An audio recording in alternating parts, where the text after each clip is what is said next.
Ladies and gentlemen, it is Talk That Talk Tuesday. It is good to see you guys tonight. Man, it is so good to be here. This week is going to be a great week. A lot of people have family coming in. A lot of people are going out to see family, but family is what it's all about, no matter how or where you do it. Just bring all you guys together. You never know when it's your last time. You never know when you see that favorite aunt or favorite uncle again. But this is a time of year that is really hard for some. And this is a time of year where we come together and be with each other and love on each other. So I'm praying for each and every one of you guys that you have a safe trip if you're traveling. Also, traveling grace for those who are coming into your homes as well. So again, I want to thank you all for being here. Now, I did last night. We did a show last night. And that show didn't, it didn't go over well with a lot of people. A lot of people didn't like it. However, it was a show that had to be talked about representation, about what we're representing as a people, what we're supporting, what we should be and what we shouldn't be supporting, and what should we put out there, and what are we putting out into the atmosphere? Why are we supporting something that is not good or not healthy or not great? And so we discussed it last night. So if you missed that show last night, please go and listen to it and watch if you're driving, or listen to it, whatever. The name of it is Why Unfiltered Reactions from last night. So thank you again, guys, for being here. Now, as everybody else is coming in, like I said again, this is going to be a long week for some. So the rest of our cast, they'll be coming in periodically during the show. But I do want to bring in who I already have here. The first I want to bring in my brother from another mother. Mr. Bennett is in the building tonight. What's going on? And then my beautiful co-host is in the building tonight. Give it up for the wonderful, the beautiful, about to get married. Coach K is in the building. Look, with Coach K, when I bring you up, I want you to just do your hand like this with your ring, okay? Because I need you to do your dance. Okay, here we go. Bam! There she go. What's up, girl? There she goes. Hey guys.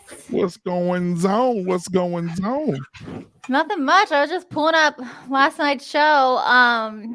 Matt, I couldn't make it. And I'm like wanting to see what happened. Yes. So what happened was, I gotta bring up my brother from another mother in here tonight too. Tommy B is guesting with us tonight. Hey, Tommy. So what happened was, I had posted something on Facebook, and it was a picture of very large team. You have to see it for yourself. And when I posted it, a lot of the women were very angry with me for posting the picture, and I asked why. But I'll give you a glimpse of the picture. I'm going to show you what the picture looks like, okay? Because I think it's important that I know that Mr. Bennett saw it last night. And I know he was encouraged by it last night. Encouraged? But here's the picture.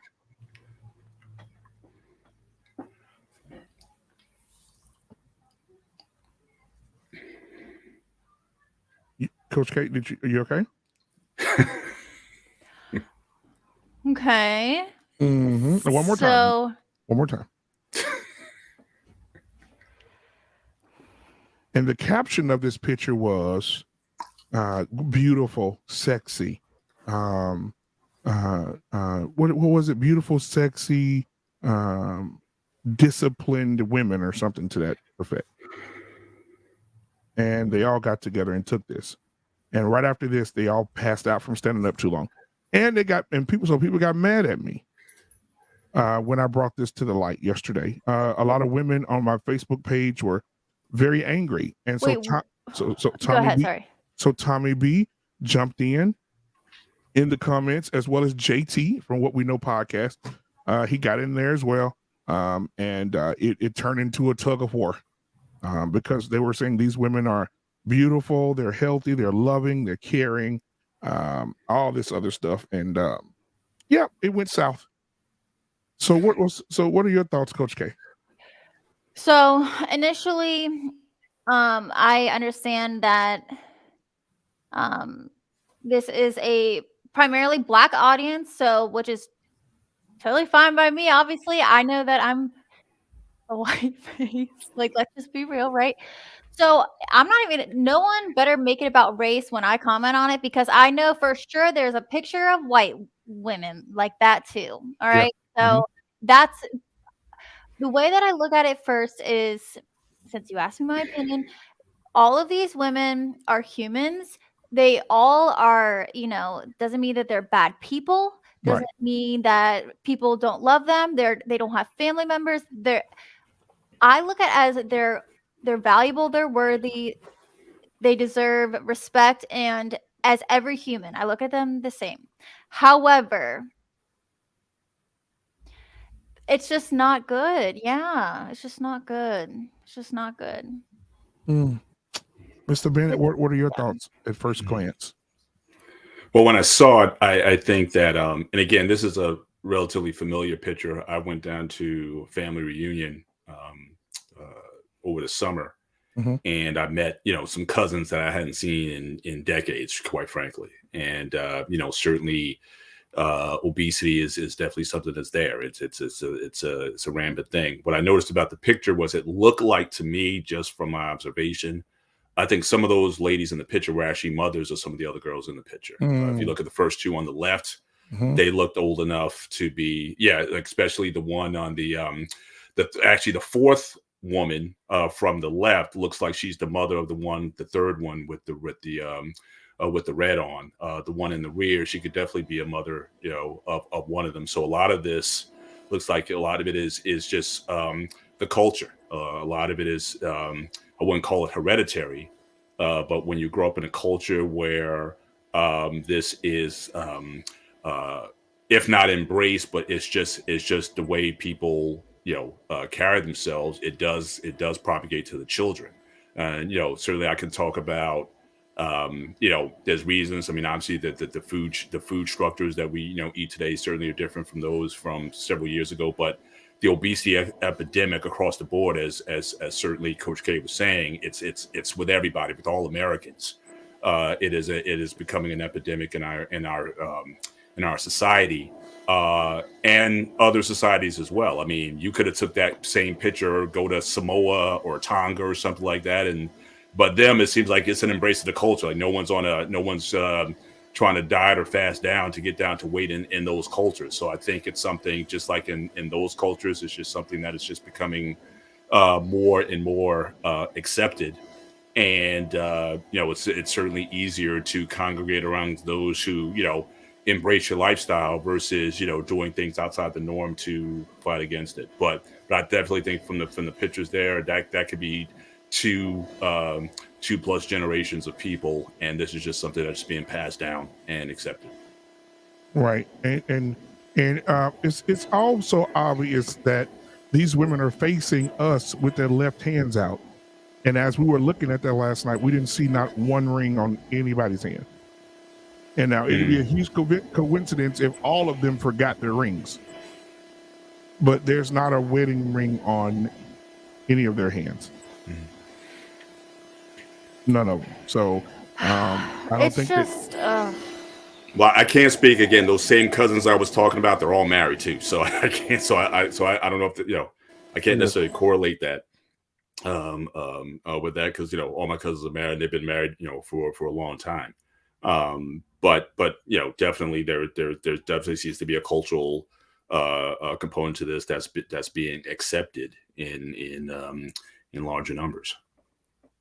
Right. And so, but to get the show started, I will start with the lovely Coach K. Mandrell's out of town this weekend, as well as shout out to Mandrell. Queen Smiley's out of town this weekend as well. And so shout out to those two. And then we have everybody that's coming in a little bit later, JT and so on and so forth. But I want to see how everybody's doing tonight, man. We'll start with Tommy, Mr. Bennett, then we'll go Coach K last. Tommy B, how you doing? How are the kids, the family, all that good stuff?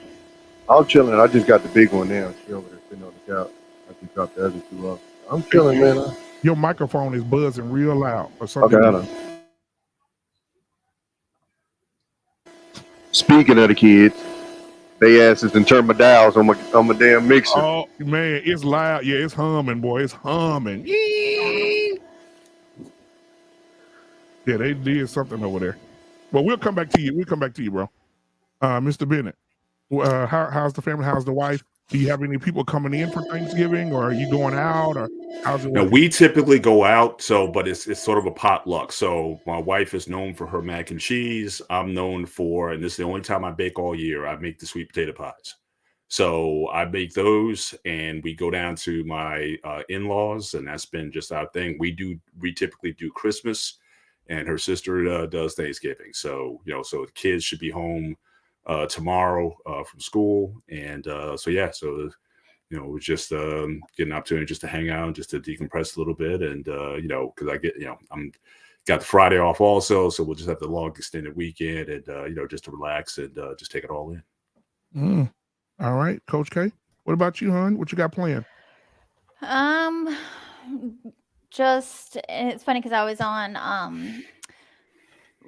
JR Lapeef's other channel. We're talking about Thanksgiving and like different cultures and things like that. So it's cool to hear what everyone else does. We're going to my dad's side Friday because I don't know if my twin is working or her husband. She's a nurse, he's a cop, so they got to work, whatever hours. So we're getting together Friday, and we were going to go down to Tennessee for my fiance's family or his dad, but he has to work Friday, so we're just not. It would just be too much, It's just trying to coordinate it all. But I don't. My dad threw a shot at me in the family group text. He's like, "You can bring ice cream because you don't cook or something like that." I'm like, "How do you even know? Like, how do you know? You haven't even." Well, first of all, I don't have kids, so like, I don't host anything. So I'm like, you don't even know. And my stepmom is amazing. So like, all right, whatever. I mean, I can do whatever you want, but no one ever asked me to. So yeah, damn. You threw it. Yeah, that was a big shot right there. I know. I didn't get sensitive though. I wanted to, but I didn't. So man, yeah. And you know what, guys? This is this is a preamp to the show, but this is a time of year, man, where a lot of people are depressed. Yeah. From loss, from mom, dad gone, sister gone, favorite cousin. People are really dealing with it. And this is a time of year where self-deletion is at its highest. November and December. Whew, I mean, people are just taking themselves out. I saw Jason David Frank deleted himself. If you guys don't know who that is and you grew up in the 90s, that would be the guy that played the Green Ranger on Power Rangers. Yeah. The White Ranger on Power Rangers. He was a martial artist. He was a well-liked guy, smile on his face every time you saw him, and he just deleted himself. But yeah, Jason David Frank. That's you can't say that's crazy because you never know what a person's experiencing and what they're going through, man. I think he left a wife and 4 children. Yeah, wife and 4 kids. Yeah, so it's crazy out here in these streets. Tell my nieces and nephews they got you humming so bad over there. Tell them to be, golly, tell them they did you so bad. They just walked up to your sound and just said, "I don't care." But I mean, so guys, if you had to say something to someone out there right now, if you had to say something to someone out there right now, to help them, we'll start with you, Mr. Bennett, through this season where they're just sitting at their home, they're depressed, they're stressed, mom is no longer here, and they're thinking about self-deletion. Like, what would you say to that person, Mr. Bennett? Wow. That would be that'd be tough. I mean, look, I certainly have my faith, and so my faith has gotten me through a lot. A lot of it would depend on the person. If that person, I felt if they shared my faith, I would try to certainly encourage them in that. in that vein, basically the idea is having something to live for. You know, what is your purpose? There's a lot of people who simply don't live by that, but they have people who love them. And when those people go, then they're reduced to that. So you know, people find a reason to live because they're loved or because they have a purpose in life. And but that type of work has to happen throughout the year and throughout the years. You know, it's something difficult to try to remedy around this holiday time. The only thing I can literally say to them is that, look, that, you know, I'm thinking about you.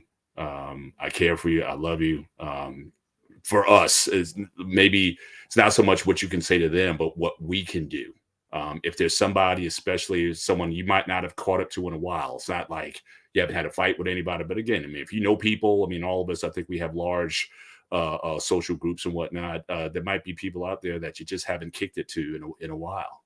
Yeah. And one thing actually I started doing, actually maybe about 3-4 years ago, I just do a text blitz. Like I literally go through my phone, and if I haven't contacted you in 2 or 3 months, I just send you a shout out. Hey, just happy Thanksgiving, thinking about you. Hope everything's going well with you and your family, whatever. If you need anything, just reach out.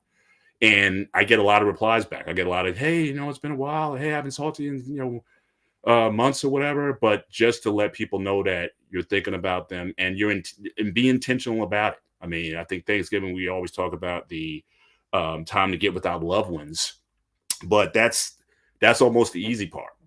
The ones who aren't necessarily, like I said, it's not like you have a beef with them or that you don't love them, but again, just people you don't have those kind of connections with. I mean, I got friends who I may talk to maybe twice a year, and then there's guys who we talk every week. So again, for those people, just go through your phone, your contact list, and just ping them, just hit them. Hey, you know, you're still out there, whatnot. Hey, thinking about you, whatever. And if that opens up a deeper dialogue where, you know, because you don't know what a person's been going through throughout the year. So I in the last 2 or 3 years, I've been a lot more intentional about that, about reaching out to folks and just trying to connect. Doesn't mean that we're going to be talking every week after that, but that's just something very intentional, because my loved ones, like, you know, the immediate fam, we're going to be all right. But for everyone else, it takes a little time. Sometimes I may do it just on the way down, like, you know, it's an hour and a half car ride down. I can hit 20 people just like that. And, you know, so it just takes a little initiative, but I think it could definitely make a difference with somebody, especially during this time, if in fact they're going through something. Exactly, man. Well, thank you, Mr. Bennett. Is that better?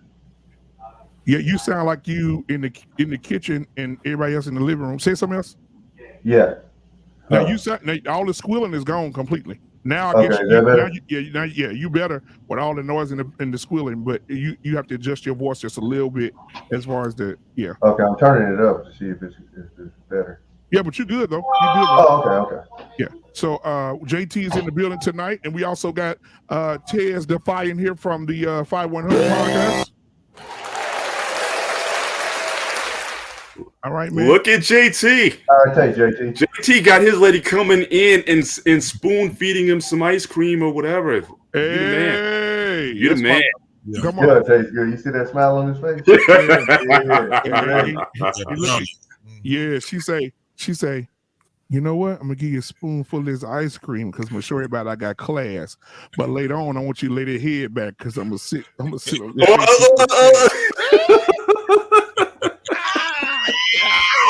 yeah, baby. Yeah, baby. Yeah, I know what's coming later. I know it. I know that. But yeah, man. So again, man, JT, that you hear, I'm asking everybody the question this year, as every year during November and December, it's the highest levels of self-deletion. And because of people can't deal with the pressure of seeing families together and they've lost someone that they love. So if someone's on the edge right now and they needed to hear a word, what would you say to that person? This is how we're going to start the show off, and then we'll get into the subject of the show. But what would you say to that person that's on the edge right now that feels like, man, I just don't want to be here no more? That feeling shall pass. Nothing is it's permanent. Everything is temporary. There will be better days. Mm. That's a guarantee if you just hang in there. Days, you got to go through this. You may see this again, but life is too precious for us to push it forward as fast as we can. So, but it's oh man, that's a tough one, man. Yeah. Because you got a lot of people that's they're in that depression and they way down there and they're covered up and they don't see any light. So one of my suggestions to them is just let's see where this life thing goes. Right. Let's just see where it goes. Man. All right. Tez, what's going on, my brother? What's going on? How you doing, brother? Oh man, doing good, man. I'm glad to have you here tonight, man. Same question to you. And thank you for being here tonight. Same question. If someone's on the edge of it, man, and they just can't seem to find a way out of it, and they want to just take themselves out of here, what encouraging words would you have for that person? Before I get in there, I'm sorry. Shout out to everybody on the panel, Mr. Bennett, Tommy B, JT, Dusto, Coach K. Hey. Me personally, man, I would just tell them similar to what JT said. Like, it's just a feeling, I've never dealt with wanting to take myself out, but I have talked to brothers and sisters that then thought about it and then really considered doing it. And I think the biggest thing is a lot of people don't know how to deal with their issues. And we all go through them. The problem is some people believe that these issues will be here forever. And a lot of the time it's temporary. I went through a bad breakup and I don't know how I'm gonna get past. It's like that ain't the only guy or woman in the world. Like, you gotta learn to value yourself more than you value things, people, and relationships. So what I would tell them is just understand, like, it's only one you. Make sure that you try to live your life, do everything in your power to make sure that going forward, whatever you're dealing with can be manageable. I believe everything can be managed, each and every situation. You just have to be man or woman enough to manage it. And to hear about like you said, the Green Ranger, what is his name? Yeah, I just said his name. You did. It left me. Me too. And I've been looking and I've at been knowing this the name story. forever. Yeah. For me Jason too. David Frank. Jason David Frank. Yes, Jason David Frank. Like, exactly. And I'm sure, like, I grew up watching them. Me too. Yeah, I think everybody here did. And like I said, it's just one of them things, like you said, Black Man. We just never know what people going through. But I would tell anybody, no matter what you're going through, it's temporary. You can fix it. If you can't fix it, try to get it fixed before you just be like, I'm out. Because it's so many things, or it's so many people that are impacted by you just leaving. So I would just say things will be better. They always do. You're going to have more sunshine and rain in your life. You just got to keep pushing through. Yep, I agree, man. Thank you for that. I appreciate that, Tez. Let's move up to Dusto, man. Thank you for being here tonight. Dusto, for those people who are struggling with life or death right now in this season, what encouraging words do you have for those people that are on the edge right now? Focus on one thing that's positive, just one. And then do one thing, just one. I think a lot of people overwhelmed, people going through depression or going through a lot, they pile 15 things. Oh, you got to do this. Go save the world. Go get yourself all the way out of debt in 6 weeks. Lose 200 pounds in 4 weeks. And it's overwhelming. One thing, one. Focus on one. They need to see themselves going from place A to place B. need to feel themselves actually taking one step, putting one foot in front of the other one. One thing. That's all I got. You're muted. Well, tell me to be what you got, man, and we'll go up to Coach K. I was gonna say, man, you know, somebody always got it worse. You know, that's the way I look at stuff. I've told people before, this has been a pretty tough year for me. But I mean, I just know, you know, even the problems that I've had this year, is somebody that's praying that they had the problems that I had. You know, that's just how I look at it. I got kids, so it's hard for me to even be in the mind state of something like that. But I can't lie, I've been in situations where I understood it. Like I've definitely understood it. But yeah, man, I just you know, what kind of keeps me level headed is, you know, somebody always has it worse. You know, whatever I think is the worst thing in the world is somebody else, you know, that would look at my situation and would die to be in my situation. And, you know, that kind of keeps me centered. And yeah, that's all I have to say about that. All right, appreciate it.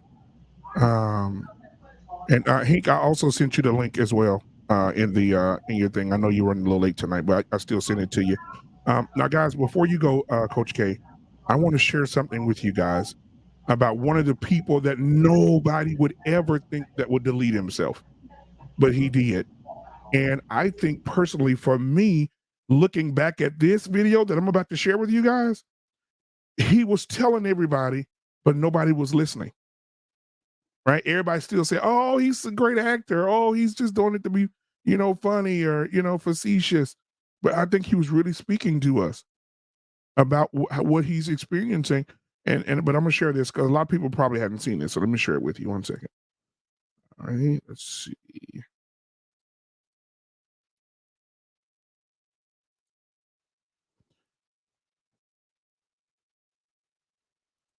Tommy, by the time you see this, I'll be dead. They say that love is pure and generous. It's not. It's small and selfish for your happiness. Whatever swanning around you want to do, you have my love and my blessing. I'm sorry this only came clear to me now that I'm dying, but the only people who don't look back with regret are idiots and psychopaths. And I got a lifetime of regrets. Why? I mean, what kind of God? What kind of world? It's a stinking con game. You grew up being told, wait for the sweets and the roses. Then they hit you with a pickaxe in the ear. Grief, they say you pass through it. Bullshit! They say don't get angry. Oh, let it go, it's killing you. I say, fuck that! Anger's the only thing they left me. Anger's my refuge, it's my shield. Anger is my birthright! Yeah!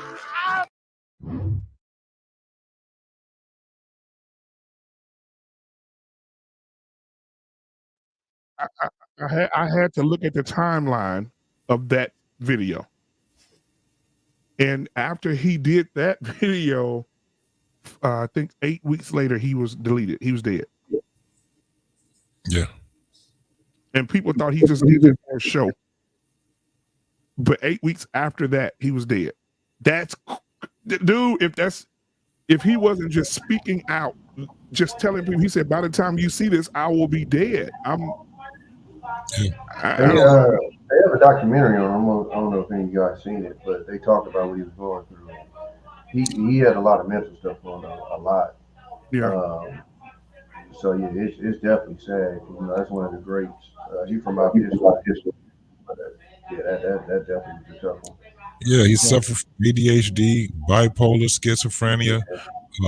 It was a lot that he was dealing with, and that's what made him a very good actor too, and a stand-up comedian. Because if you ever seen him in a interview, like Conan O'Brien or David Letterman, he can't sit still. No, he's just still. Yeah. I mean, the whole show be just going. Now, this is the craziest part. The flip side of that is, before he got on that stage, he was quiet. Very That's on Netflix, Tommy V? Very quiet. You muted. It's on HBO Max. It's called Robin Williams Come Inside My Mind. Okay, yeah, I'm gonna definitely watch that tonight. I'll watch it tonight for Really sure. good, really good. Yeah. I'll watch it tonight. So Coach K, what are your thoughts? Because you're the last one to go. What are your thoughts? You're muted, sweetheart. You're muted. We all, My everybody. goodness. What in the world? Usually I don't do that. First I'll say, I mean, it is heavy stuff. First I'll say, like, even listening to what he just said, and I don't even know, like, if that was him expressing himself, it sounds like he wasn't dealing with, okay, and this is not like my prescription or anything like that. Right. But it's like when we have, like, in this life, there are things that are going to make us angry, make us sad, make us all the emotions on the negative, side of the spectrum that make the other side possible. And if we don't deal with those negative things and just accept them from what they are, and a lot of times we heighten them by being unhappy about feeling unhappy. This is not what I'm saying about what I would tell someone. But we suffer needlessly because we don't think it's normal to feel negative emotion. And this is something I teach, especially the young people. You're not supposed to feel happy all the time. Nothing's wrong with you. So if we don't allow those emotions and just let them be there, that's when we get ourselves into trouble, whether it's trying to mask it or it's suppressing it, and it's just all bad news, I just wanted to say that just in general. But I would tell someone, I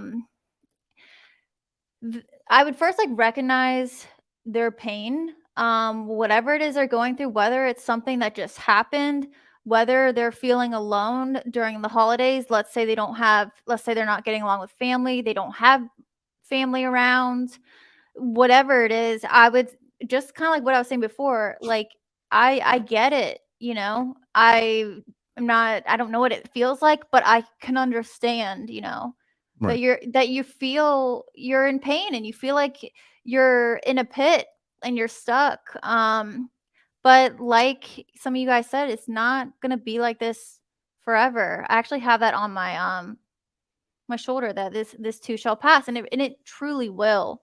It will not be like this forever. I would piggyback off of Dusto. One day, like 1 hour at a time. Just be here, be where your feet are. And also too, like Dusto said too, about piling things on top of ourselves, all these things we have to do and all these terrible things that are going on. It's also easy for us to forget the people that do love us and that are there. If we really needed to call them, we could. So it's good to remind ourselves of the people that actually are there for us, that do love us. And something, just to express to other people that that might be alone, but also even like strangers on the street. You don't have to like go say, "Hey, how you doing?"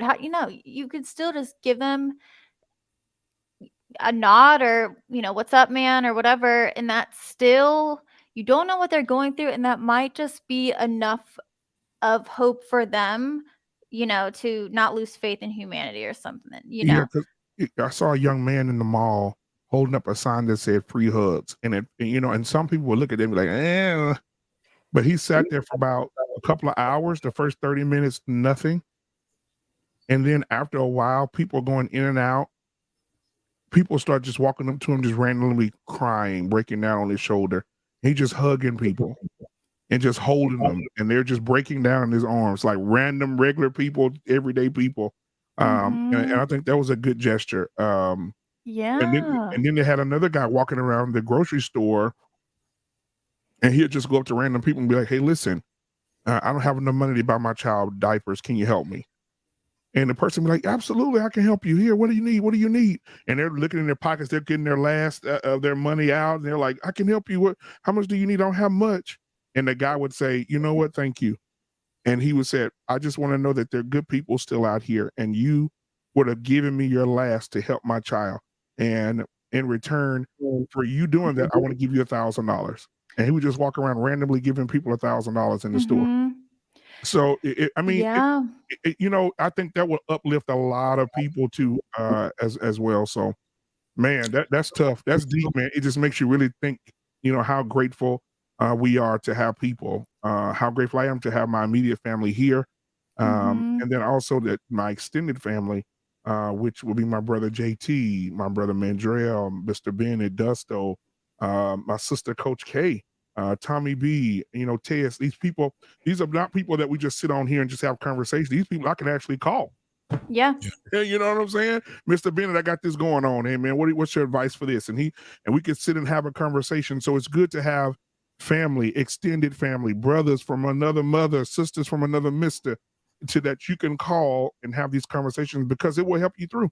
And you never know. You never know. I remember a show, and we'll get into the meat of our show tonight, but I remember a show we did a long time ago on Sir Hell Speaks Network. Shout out to Sir Hell Speaks. And Jedi Mike came on, and he was going through a tremendous time. And we were on live, in the middle of a live, and my brother Jedi Mike just broke down in the middle of the live. We were talking about something that had nothing to do with anybody breaking down. He just broke down as a man, and we all stopped, paused, prayed for that man, and everybody on the panel was crying. Everybody camera just going off.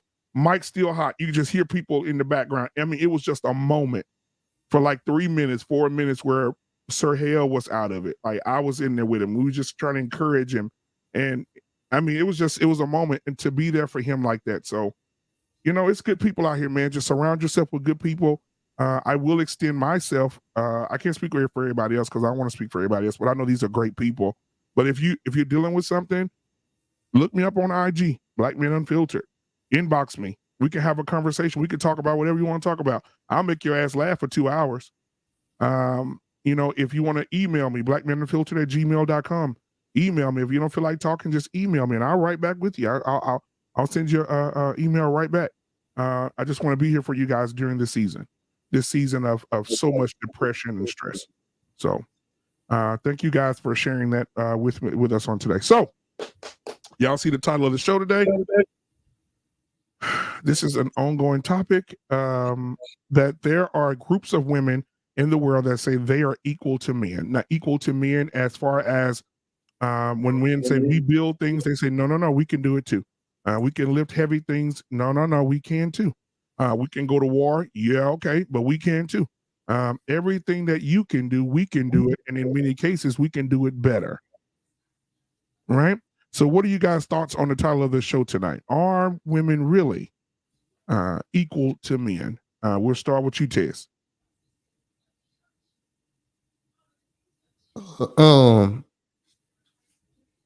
This is always one of these subjects where it's like is this like, I really sometimes sit back and be like, are there really women that believe this? Like, in the core, like deep down, do they really believe this? And I have been around a lot of people, and it seems like the more and more we talk about subjects like this, the more and more the world shows me that a lot of this stuff is just talk. And when we talk about the jobs and physicality, that's why it's separate. That's why it's separate WNBA, NBA. That's why you got women's MMA, men's MMA. Even when we talk about physicality, it's so different. And I just don't understand, why is it that women have to compete with men? Like, why do you want to prove that you're equal to a man? Why can't you just be a great woman? You know, me and CJ say this all the time when we talk about the podcast. It's like women try to be men and don't understand they horrible at it. It's like, because you're not equipped to do the thing that we do, just like I'm not equipped to do the thing that a woman can do. I mean, it's just, having these conversations can just be so frustrating at times, because it's like, when you understand we are good at certain things that you don't need to be good at, and you good at certain things that I don't need to be good at, we just keep forgetting that we balance each other out.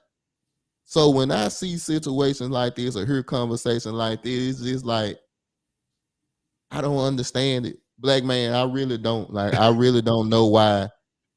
I don't know why we have to keep having, but I understand why we have them, because there are women that believe this, but I don't understand why they want to be men. They don't understand all of the things that we go through daily. Man, come on. Having a target on your back just for walking outside.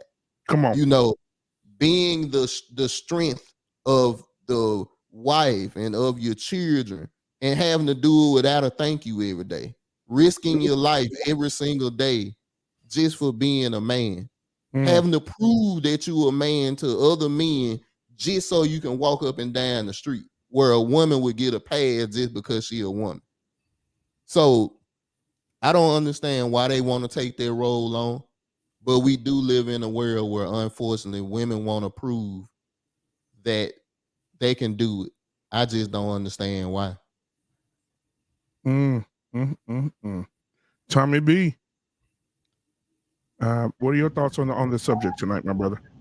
I'm good. Yeah, you good. You good. Okay. I think it's a frivolous discussion, to be honest with you. I think it's just yin and yang. Men and women are yin and yang. You know, just like you need good, you need bad. Just like you need hot, you need cold. You need men, you need women. So yes, there's certain aspects in life that men are better, and then there's aspects in life that women are better. I don't know how you nail this discussion down. I think because us as men, we're so practical that we look at it from a point of view of, you know, if you just destroy society and just take us back to the bare bones caveman era, then yeah, we dominate because we can do what we want to do and there's nothing that you can do about it. But that's not the world we live in. And so in the world we live in, where there are rules and regulations and laws and this, that, and the other, again, it's yin and yang. Just like you need, you know, you got up, you got down, you got left, you got right, you got men, you got women. So I don't even understand the point of the discussion because I don't even understand the point of the conversation because it's like, again, you have to nail down what point of view are you coming from. You know, now I do think there are women out there that are kind of cuckoo as far as like thinking that physically, you know, they are because you see, you know, these anomalies that might be as strong as a man, but overall, men are stronger. It's not a knock on you. It's how we're built. We're built to be stronger. You know, so those are just a little annoying ones, and you know, you have extremists, you know, in anything that you talk about. But I think overall, everybody, I think, basically has an understanding of, you know, of what men are good at and what women are good at. So I just, I don't know. It's a weird discussion to me. All right, appreciate it, Tommy B.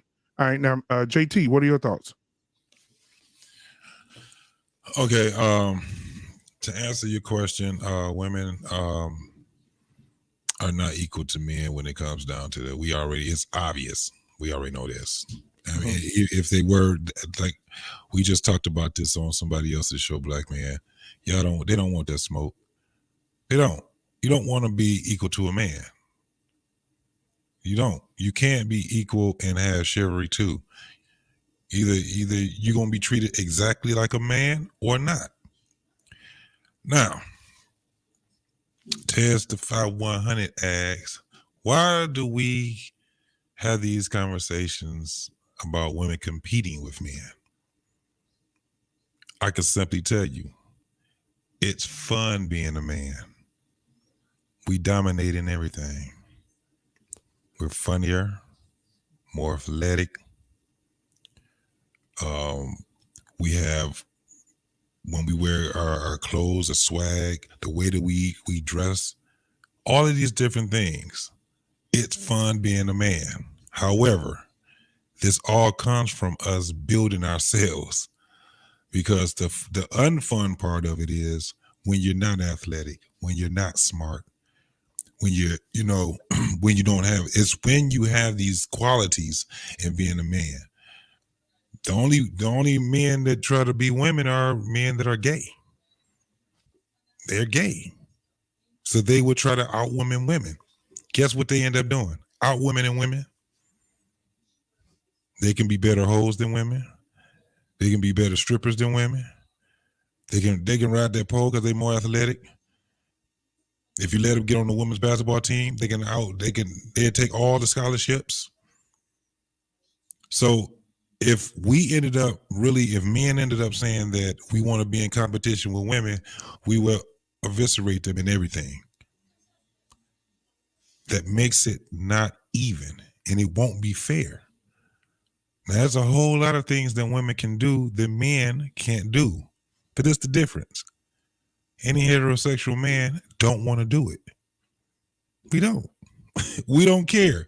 Just like conversations. You know how hard it is for a man to try to stay focused with a bunch of women talking? My woman can be in the living room with her goddamn friend, having conversations that's juicy as hell. I don't give a fuck about what they talking about. Vice versa, no. Women be all in it. So it's just fun being a man. You muted. I don't know what's going on. Let's just meet them tonight. Mr. Bennett, what's your thoughts tonight? We got a case of the mutation. The mutation. Wow. I think, so I agree with some of the points already been said, but at the same time, it's almost irrelevant given, I think someone put a comment in earlier saying that it's difficult now to have the conversation in part because men for the last 100 years have created a world that allows men and women to be more equal in them.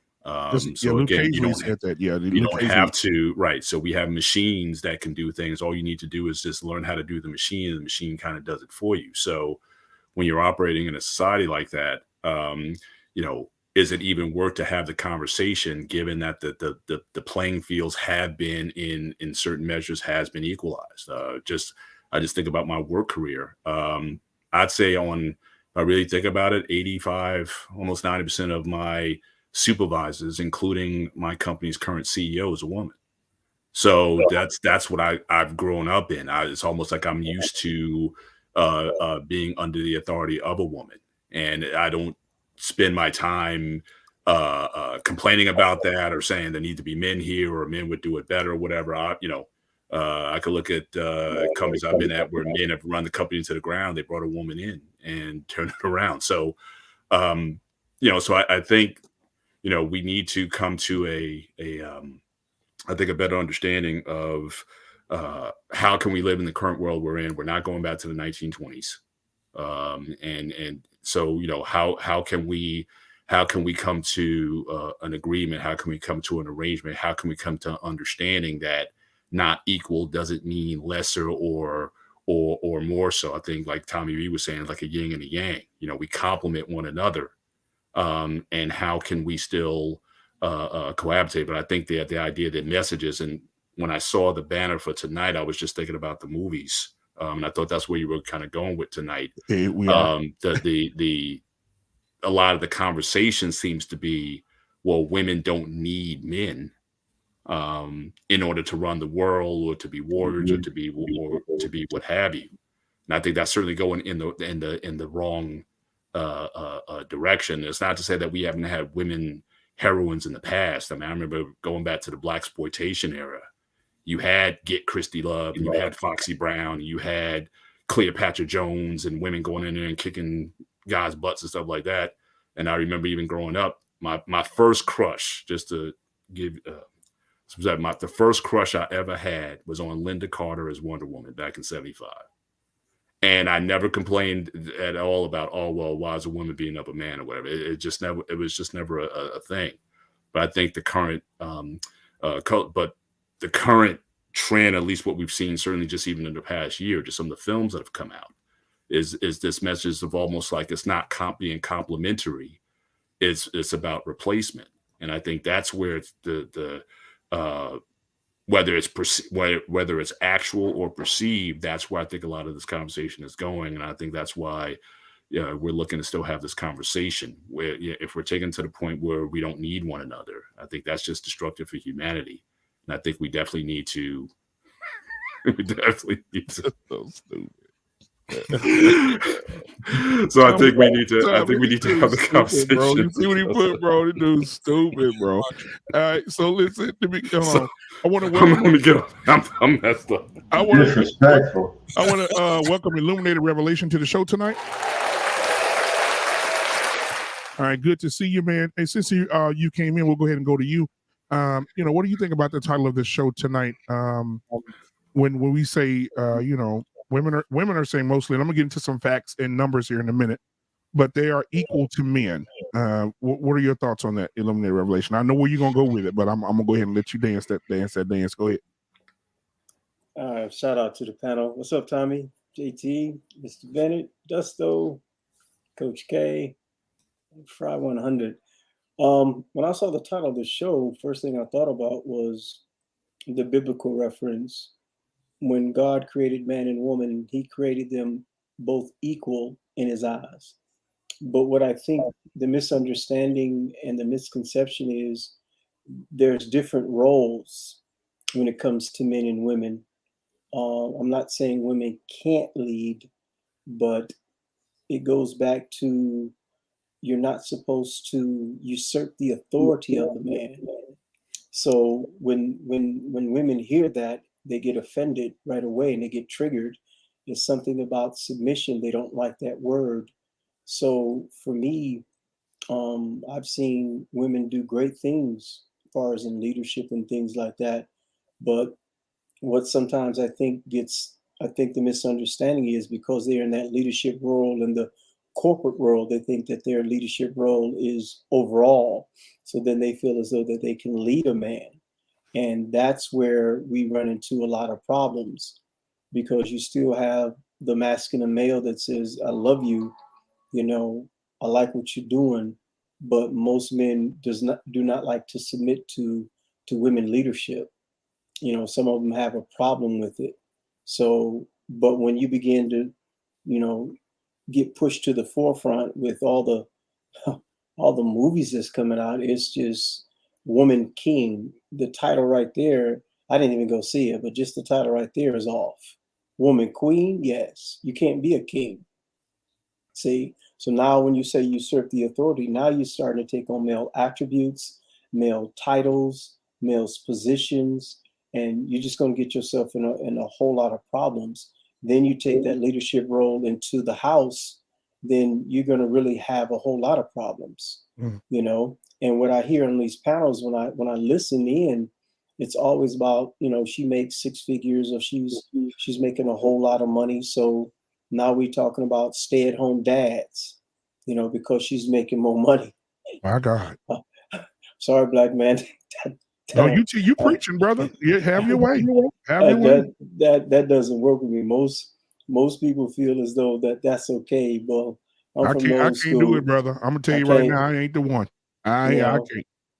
I mean, I want some callus on my hands. I know I do dishes every now and then. Don't get me wrong, but domestication is not for the brother, not unless you retired.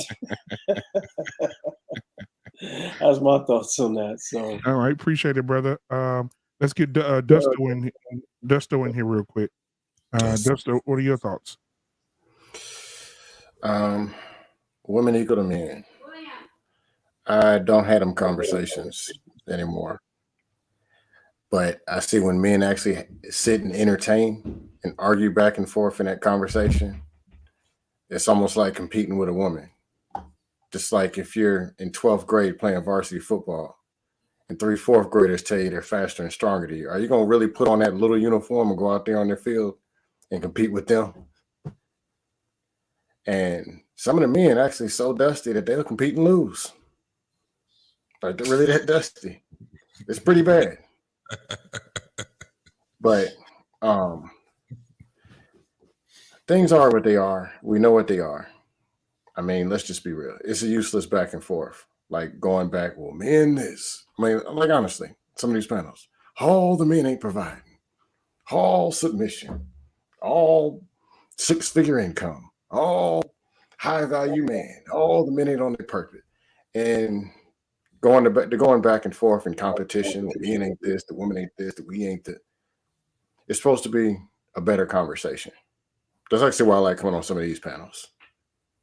So we can have constructive but I think y'all get what I'm trying to say. All right. Like, don't go back and forth with the one sitting there trying to compete. It's a waste of time. Now, okay, I'm gonna let Coach K go. Then we'll get into another part of this. Go ahead, Coach K. I'll be right back. Don't have much to disagree on. I jokingly say sometimes that I'm pretty much anti-feminist at this point. And I think a lot of it that a lot of women don't realize, and I was sorry, it was just an echo. And I was one of them, was that how much like, and I hate someone. Is someone echoing? Is that Everybody mute, yeah, because she echoing from somebody. Oh, I didn't know if it was me, maybe. Yeah. Okay. It's good now. But anyway, I don't like to blame everything on conditioning. Some people do, whatever. But I do think in the West, like Luke Hazley's comment, I mean, I was one of them where I'm like, I can do it, like, no problem. I don't think I ever would have said that I can do anything a man can do. I definitely wasn't that far gone. But, you know, I was a tomboy, loved to play at recess with the boys, played sports all the time. So you just don't realize how much it's in you until you start listening to a Kevin Samuels or even some of these panels. That's when I really woke up. And my mom wasn't really in my life, so that probably is some of it too. But I just think this is a Western issue in general. Now, kind of like the picture, I don't think this means that women are less than from a moral or worth, you know, value. No one's saying that. But it's like, come on, if you're literally going to tell me right now that they can do the same thing. My car battery finally like died, and my fiance, he, you know, it was cold as crap outside and he was like doing all of it, and I just was like, and if I didn't have him, I probably would have called my dad, or I would have called AAA, and it probably would have been a man. Like, let's be real. Right. And I was so grateful for him. Like, I still am like puppy eyes, like, thank you, you did all that, you know, like, and sure, like, I need to know some stuff, but like at the end of the day, I'm gonna ask my man, right? And I want a man. Okay, then one quick story, and then I'll be done. But I was at IKEA, and I'm stubborn. I don't like to ask for help if I don't have to. Now, if my guy's there, I will. But I was getting that thing, and the box just was pretty heavy, and I didn't want to damage anything when I was getting it from like onto the cart thing. So I look around and I don't see anyone besides this like girl, and I'm like, can you call someone? Yeah, that's probably right, Ace Butterfly. Also, my dad is a huge sports guy too. Even though my older sister wasn't a tomboy, but whatever. But anyway, so I said, "Hey, can you call someone to like help me get this?" You know, and she just walks over, and I'm thinking to myself, "Oh crap! Like, you know, what are we gonna do?" And she just like she probably just knew how to like she works there. She's probably used to like sliding these things like a certain way. And then I'm like, oh, I guess I could have done that. But you know what I mean? There was a second where I'm like, you need to call a dude or something. And that was like instinct. So I thought that was interesting. But yeah, Can I ask a follow-up on that? Yeah. No, I mean, so that scenario, or pick another scenario where, like you said, your car battery died. Mm-hmm. What is your instinct like? So let's say if you went to the place, got your car battery, and it was a female tech, or someone comes over to your house and installs your internet or what have you, and it's a female. Mm-hmm. What comes into your mindset when you see that? Do you think, all right, girl, yeah, go ahead. Guess what? You can do that too, just like a guy. Or do you think there's something wrong with that, or something unnatural? Like, what, as a woman, when you see women who are doing these jobs, when you see the woman on the telephone pole with the hard hat on, Yeah. what does that, as a woman, what does that invoke in you? And how do you feel about that? Do you think that's a good emotion? Do you think that's, oh, that's, you know, I'm kind of being sexist myself or whatever? I mean, what does that do for you? I actually had an example today. I was at the gym and I was at LA Fitness and there was a guy walking around like fixing, you know, the machines or whatever.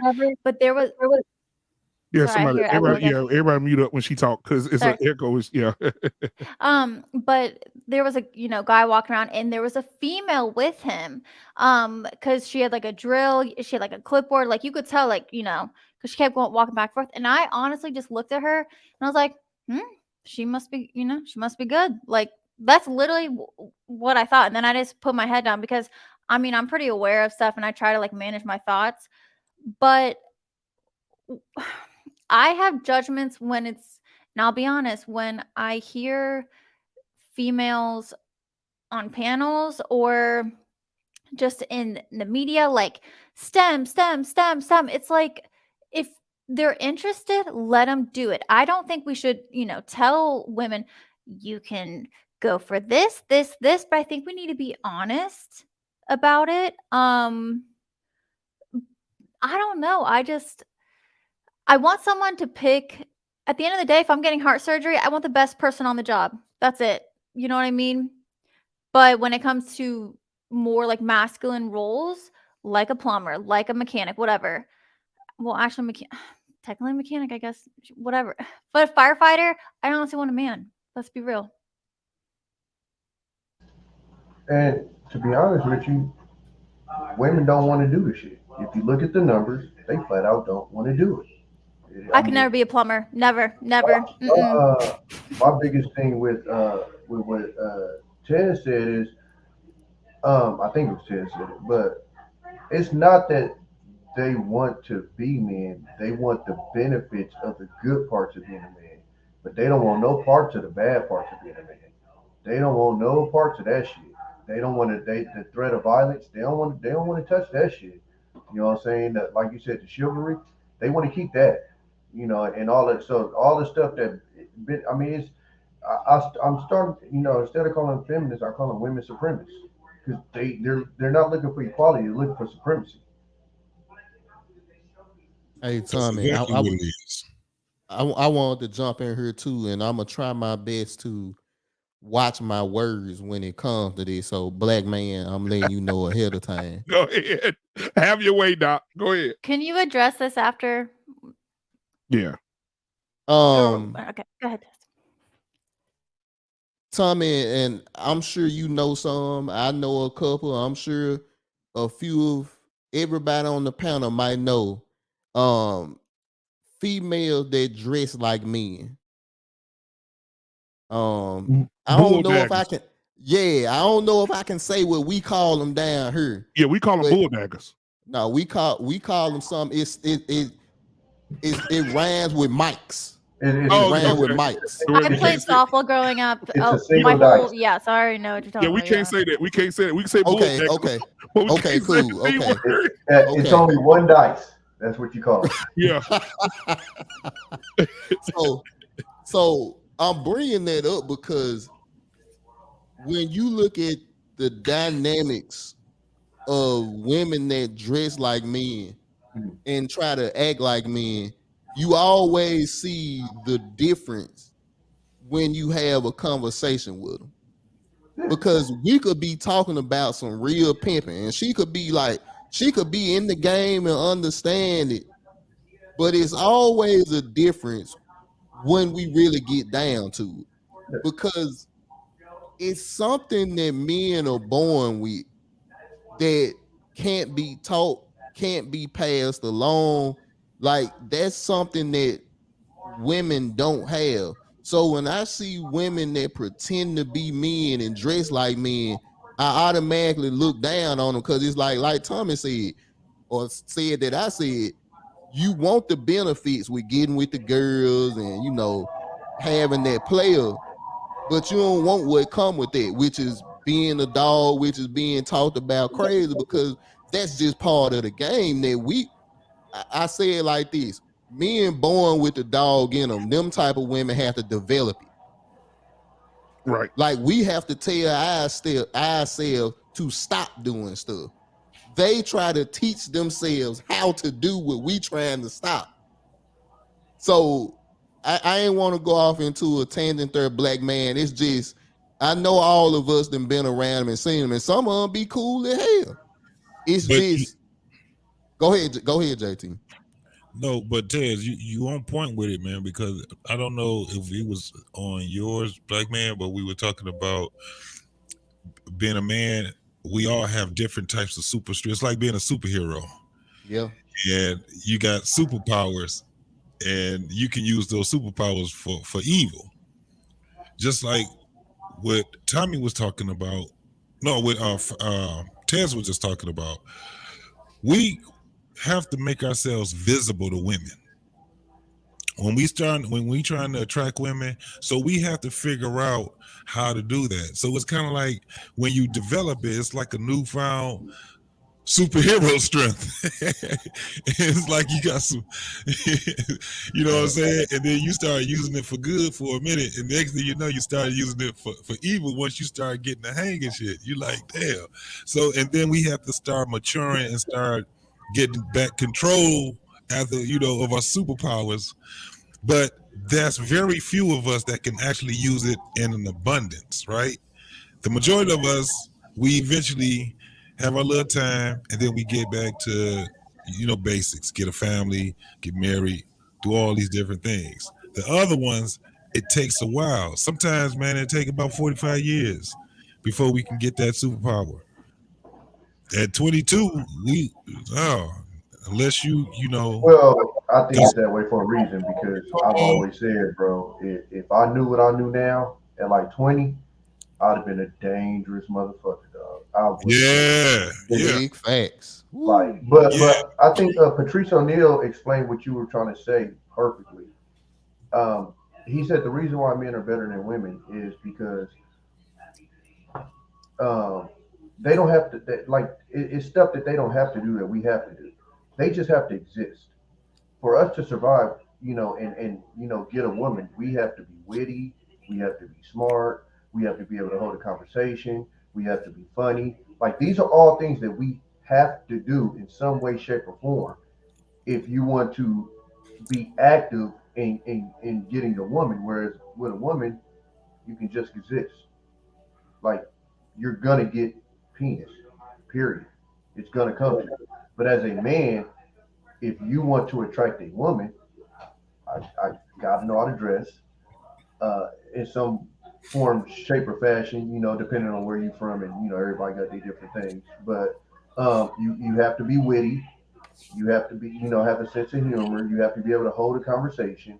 Like, these are all things that you have to do as a man. Or you gonna be a virgin. You're gonna be a virgin. And that's the main reason why they say that male comedians are so much better than women comedians. Like, and you'll have a woman push back on you, then you go, okay, well, name a funny female joke. And they'll sit there for hell long, because it's nothing that, now we can name men off the top, and you can say, oh, they outnumber, yada, yada, yada, which is fine. But if you found someone that was equal, like, I can't even think off the top of my head the greatest female comedian's joke. Right. I can go find a subpar man comedian's joke and give you that off the top of my head. Mm-hmm. You understand what I'm saying? So that's how Patrice O'Neal explained it. I never thought about it that way till he said it. I'm like, damn, he kind of on point with that. Now, Do you think that's? Oh, go ahead. Go ahead. Do you think that's something, Tommy, that's more so in the West than in other countries? I know we've heard before, like, when you have like Mexicans, for example, their man barely has a job or goes out there and just collects cans and whatnot, but he gets better service from his wife than someone here. And unless you're in a country where they have the arranged marriages, that guy had to do something to get her. It's not about how she treats him. I'm just saying, just to get her in general, I have to have these qualities in myself. Whereas a woman literally can exist. We always talk about on My 600-Pound Life, them chicks don't be single. Right. But what I'm saying is, it's like in those countries, it seems like the women value a man for the simple fact that he is a man more so than here. It seems like in the West, you have to do more as a man to impress a woman but in those other countries, they just understand No, the but value of having a no, man. I'm asking the question. You don't have no, to no, agree no. with me. I'm saying I just think that they have different ways of doing it. Maybe like maybe over here it's more flashy and more monetary, whereas down there maybe him being able to work with his hands might be it.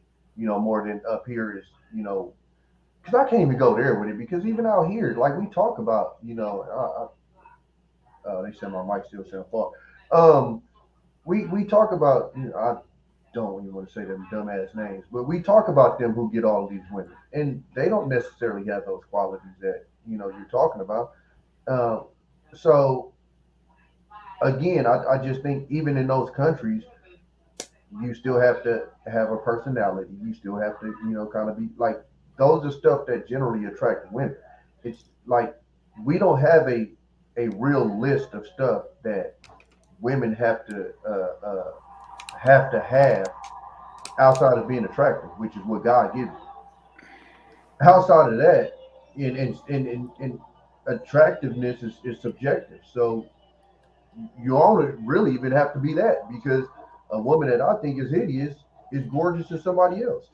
So you don't even have to have that. You literally just have to exist because you're the hunted and we're the hunter. So we have to come up with ways to go hunt where it's almost like comparing a lion to a deer. Like a deer just exists, whereas a lion has to, plan and plot and has to, go about these ways to get his prey. Whereas a deer or an antelope or whatever they eat, they just exist and hope not to get eaten. Now let me say this real quick. Even when it comes to this situation, I'm not saying I'm not. I want people to understand the narrative here.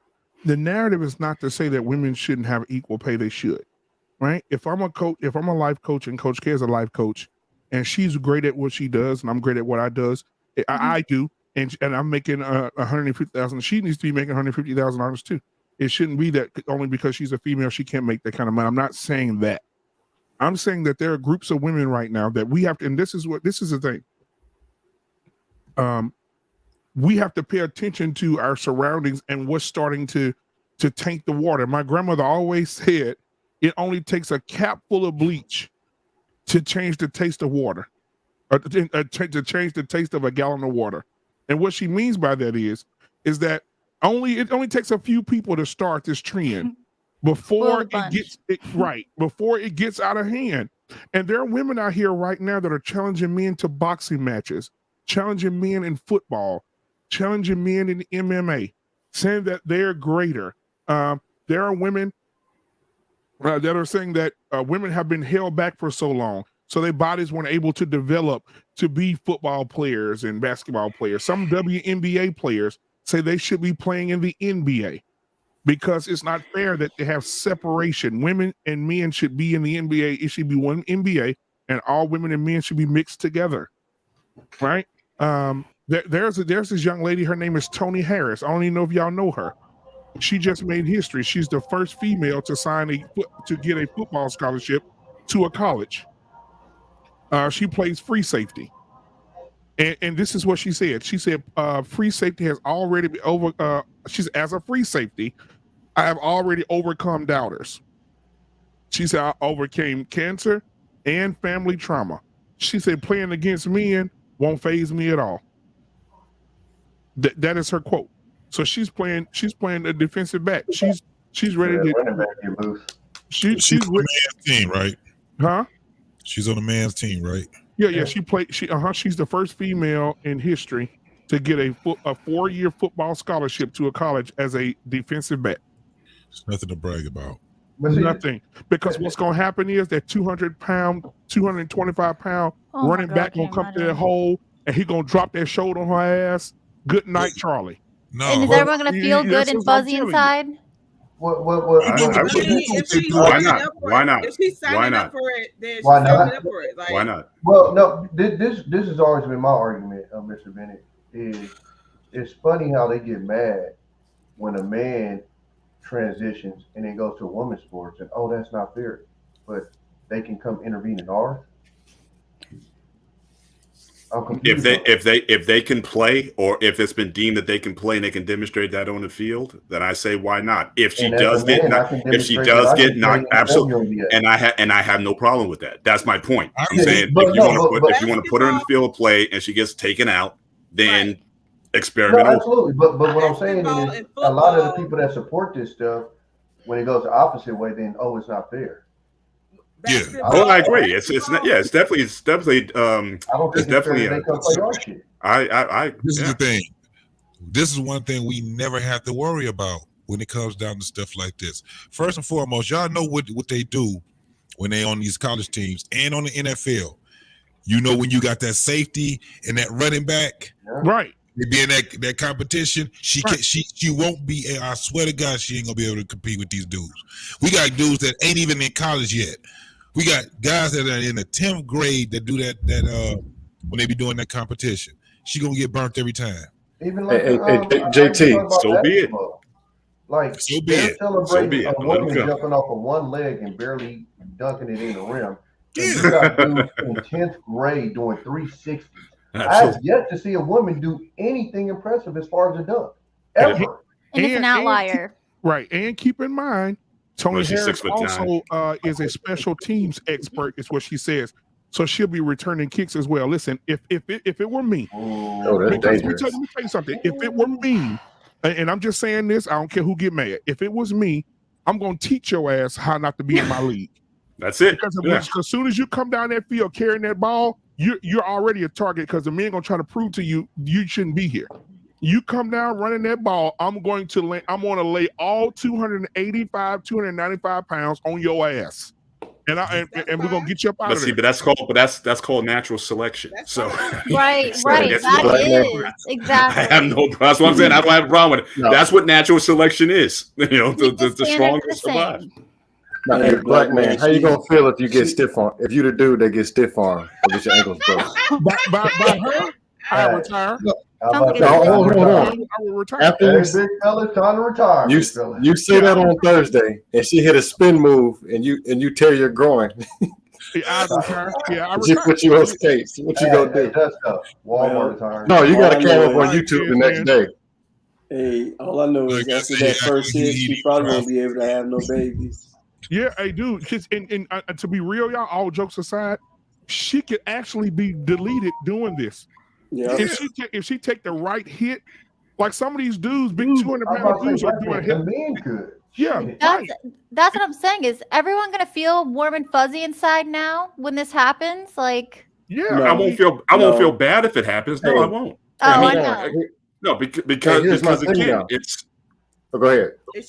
No, it's about opportunity. I mean, and again, if she signs up, I have no issue with that.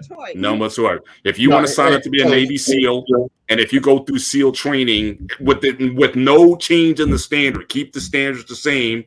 If she can pass the Navy SEAL, then so be it. If she gets done on the first day, then so be it. It's it's not a big. Hey, what can you say though when the NFL keeps adjusting rules? Play at your own risk. No, but here's the deal. Remember they started adding all these helmet-to-helmet rules.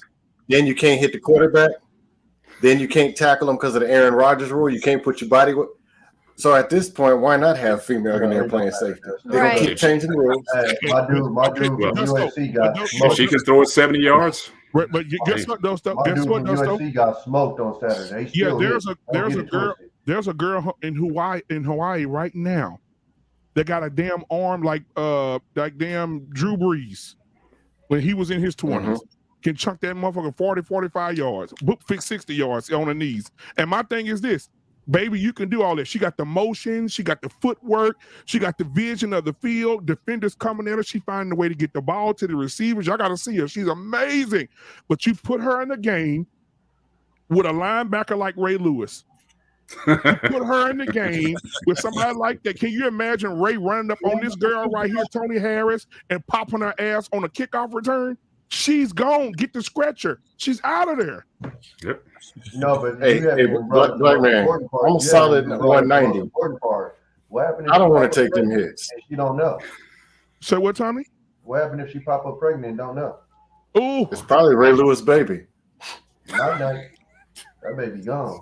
Yep. Well, And that's what I'm saying. was she Dusty. take that first hit, That was man. Dusty. She's not gonna be able to have any That's another children part if of she it get too. hit right. Even if she do Then go when by, she get hit right, women- she's not. I mean, you know what I tell my wife all the times. Women are not built for certain physicalities. They're just not. I don't care how much cross training you do and all these other sports and bodybuilding, weightlifting, all that. That's great, but after a while, you get on YouTube and see those women that took bodybuilding too far. Yeah, they look hideous. like And they had to take drugs Y'all for gotta that. admit, Yeah. y'all gotta admit, it is fun being a man. It is. It's fun being a man. And They women out and there- you know what? Fun on the outside looking in. This is why you got so many women. Hey, who I'm wanna not be- against it if they can play. I'm not against it. But But Dusto, you trolling right now because you know. No, although I'm, right now, hey, hold on. I'll tell you I why. haven't played in Go 5 ahead. years. But if you put a female, if I can go to suit me up tonight, and you get this Tony Harris female that's been working out every day, and I haven't, and you put her on the field, and you send her through, and you put me on defense. I play defensive lineman, and you send her ass through that 2-hole toward me. I'm gonna end her career tonight. So Man, when she hit that spin move on you, it's a wrap, bro. Ain't no spin move. Cause when I put these big ass hands on it, it's over. There's Put her above between your legs. And when I grab, I'm gonna pull her spirit out of her body. It's over. She's done. Here my thing is, if she went in the military and was deploying, nobody would say anything.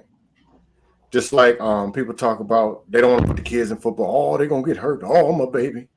But if they were a police officer or a firefighter or working in a Navy shipyard in Virginia, 17% critical injury rate per year means 1 out of 6 people that work there per year is injured to where they can't come to work. $11 an hour is what it was paying in 2005. Nobody said anything. But if a woman can go and play NFL, and I say, look, just go play enough to get them endorsements, take the knee and slide, get your money and get up out the NFL. Make your history, get out. This is the thing, though, bro. You got hundreds of thousands. Would I want my daughter or wife to do it? Nah. No, but listen, I ain't crazy. You got hundreds. But I'm just saying, it's an opportunity of a lifetime. But listen, you got hundreds of thousands of men that are way more qualified than her. Right.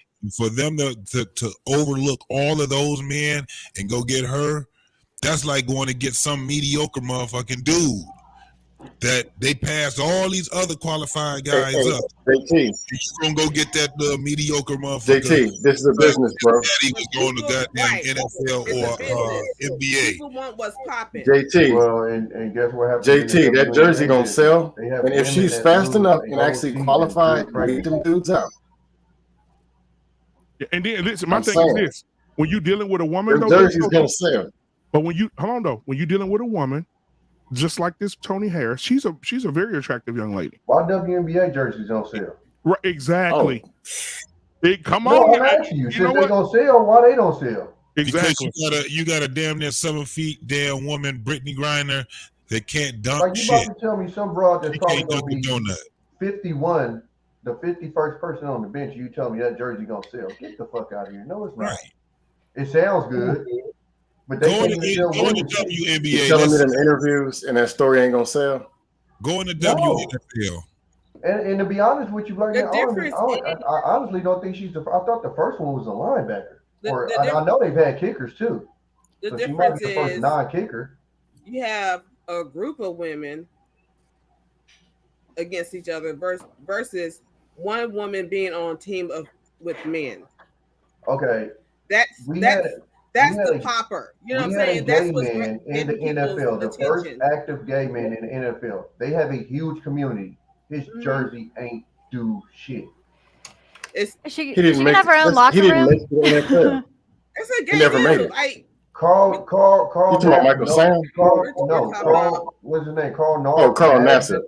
Yeah, he was on our team. For Raiders, right? Now, guys, real quick, we're gonna take a quick break. I want y'all to see this. This is Bill Burr. I love Bill Burr. That dude, he's funny as shit. Killer. But this is what he said about the WNBA. Listen. They've been playing in front of 300 to 400 people a night. Essentially. Not not to mention, it's a male subsidized league. We gave you a fucking league. Where are all the feminists? That place should be packed with feminists wearing jerseys, flashing their titties, going fucking nuts like the guys do. In the upper deck with their big beard titties. I'm 165 pounds, bro. Women failed the WNBA. Ladies, name your top 5 all-time WNBA players of all time. Come on. That's it. Name 5 WNBA teams. Name the WNBA team in your fucking city. You can't do it. You don't give a fuck about them. They play night in and night out in front of nobody. It's a fucking tragedy. Look at the WNBA. So newsflash, y'all, this story is actually old. This shit happened in 2019. Where them jerseys at? I'll wait. Yep.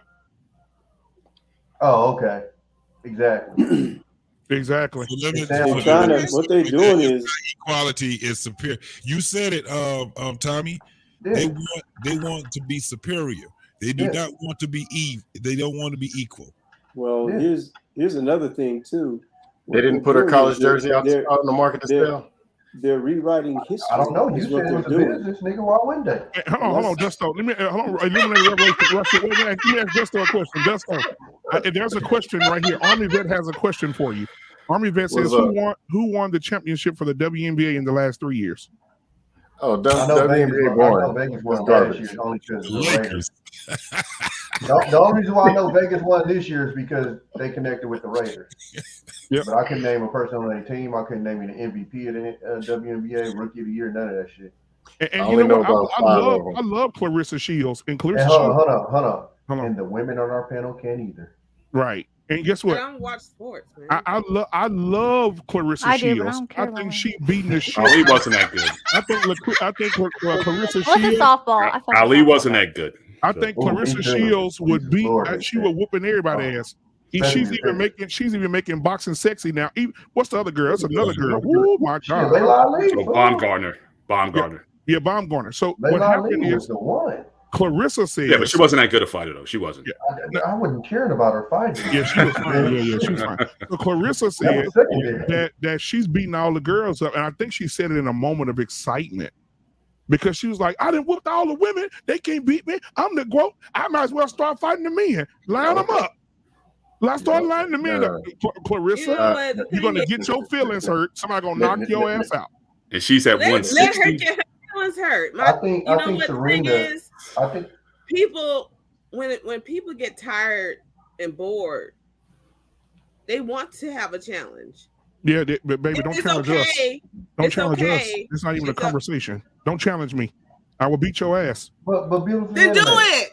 My thing is, if she's bored and she wants to move up, and so you want to see a woman, get her ass beat to death. I don't care. I don't care because I cannot make a decision for her. That's her choice, is what I'm saying. But you want to watch and that. if she feels like, hey, I'm so bored here, I want to challenge the men. Y'all not seeing the big picture. If she gets dropped, she gets dropped. Y'all not seeing the big picture. Hold on, let me ask you. I'm saying, so you want to see Clarissa Shields fight Anthony Joshua? So nobody gets. So nobody's worried about the man. She wouldn't fight Joshua. No. So nobody's worried about what She the fight man Charles. go through in that situation. Do you think a man really wants to stand in the ring and beat the shit out of a woman? Right. Like that can't be a comfortable situation to be in unless you just. Tommy, you're not going to take that whooping though. You're not going to take it. Hey, Tommy, if you've been on some of these panels, there are a lot of men who want to. Unfortunately. Yeah, but these dudes get their ass whooped, so that's different. No, we talking about, but not being on the panel. We talking about professional boxers. Yeah, what professional boxer will get in the ring with Clarissa Shields and have a professional fight where he beat her goddamn skull out of her brain? I mean, what do you want to? What do you want? What do you want? Just get it right. Just get this is what I'm saying. A low-ranking Dominican from one of those countries that's in a featherweight. He will beat the brakes off of her. It's not even going to look fun. Manny Pacquiao will beat her ass. Well, Manny Pacquiao, she can't.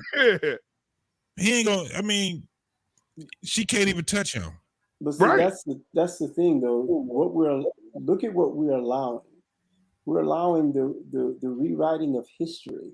And what they're doing is, because of the patriarch society, they want to have a page in history where the matriarchs were dominant. You know, if you go back in history, there are women that did great things. There are women that were devious. I mean, we can name a couple of devious women that is from the Bible. We can name a couple of women that were devious throughout history. So it's a balance. But when you want to take the historical documentation and just totally revamp it and rewrite it and say women are in charge and men are subservient, then Houston, we have a problem. We have a very serious problem. So now, isn't that what the Amazonians tried to do? Well, that's what I'm saying. They're looking at one particular quote unquote mythical or historical tribe and saying, look at what they did.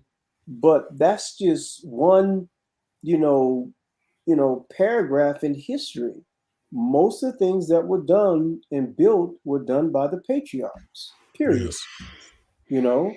So they get upset when you give them documentation and historical data and say, hey, this is what we did. And James Brown said it best. It's a man's world. But it wouldn't be nothing without a woman or a girl.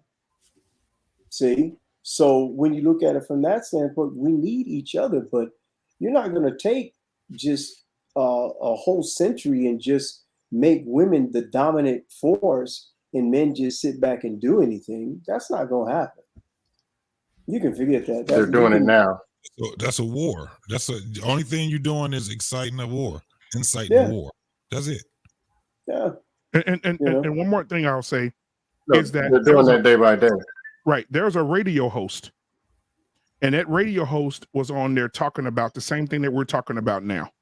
And he was talking about how men are more dominant in certain things. And a lot of women kept calling the show saying, well, what about the MMA fighters? I think the MMA fighter women can beat up men and they can do all this other stuff. Yeah, probably an average Joe on the street. Yeah.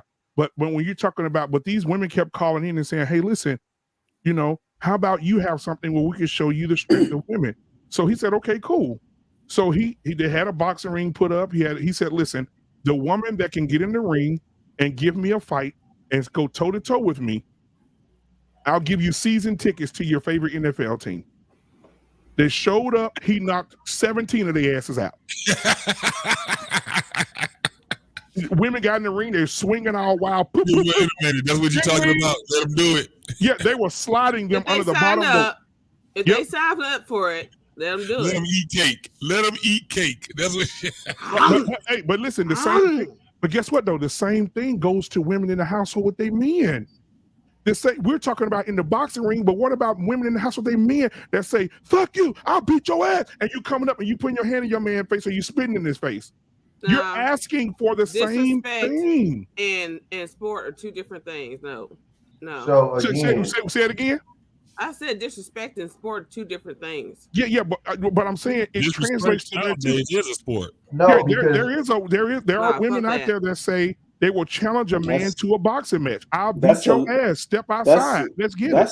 That's just a level of ego, and that is disrespect to you're talking about a male dominant sport in a male dominant space.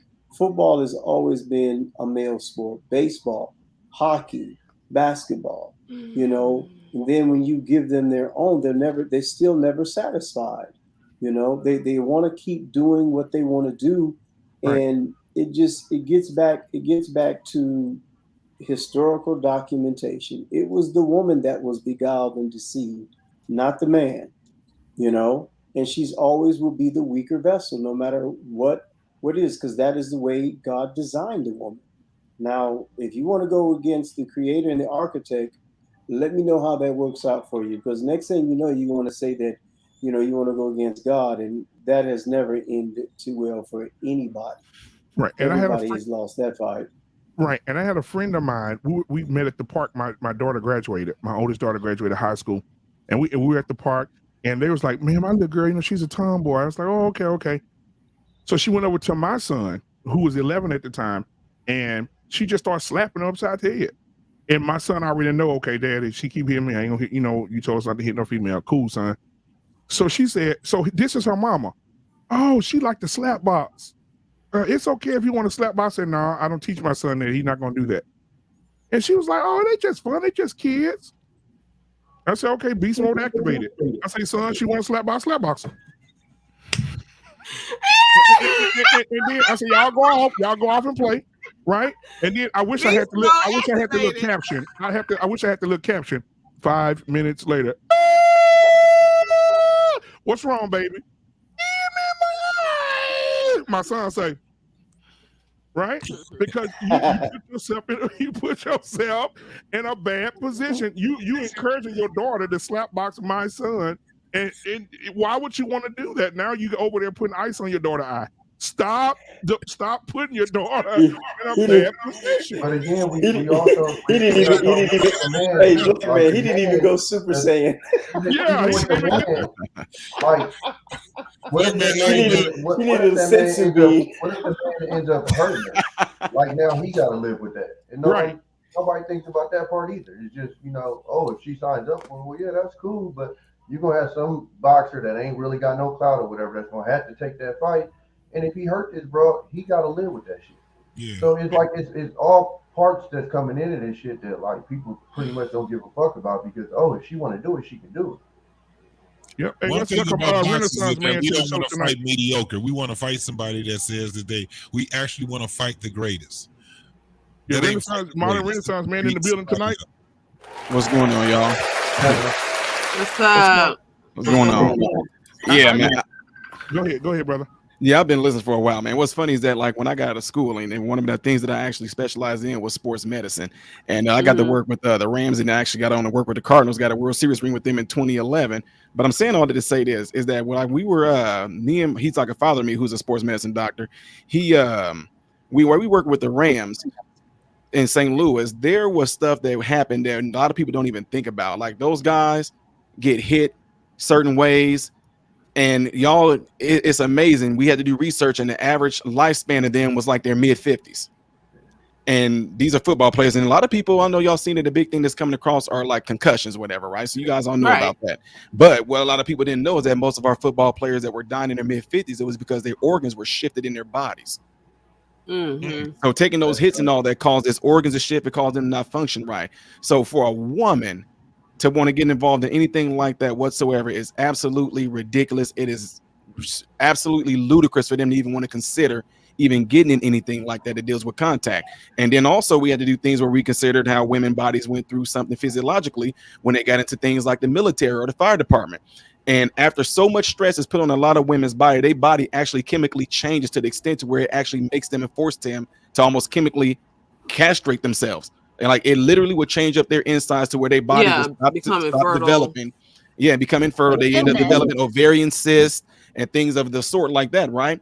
So men don't get that.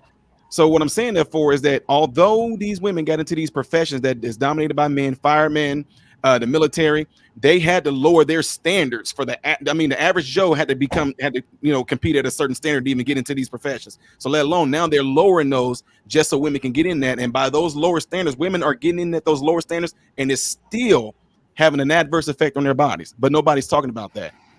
Yeah. You know what I mean? They're not talking about the long-term effects of what this is doing to these women. Because let's just say, for example, I've seen this all the time where now these women, let's just say if they serve their time in the military, they want to have families, but now they can't because the body completely shut that mechanism off. Now I'm infertile. I'm trying to, but doctors them say there's nothing wrong with me, but you've done so much thing that's strenuous in the physical way that your body produces so much testosterone. Testosterone actually fight against your estrogen.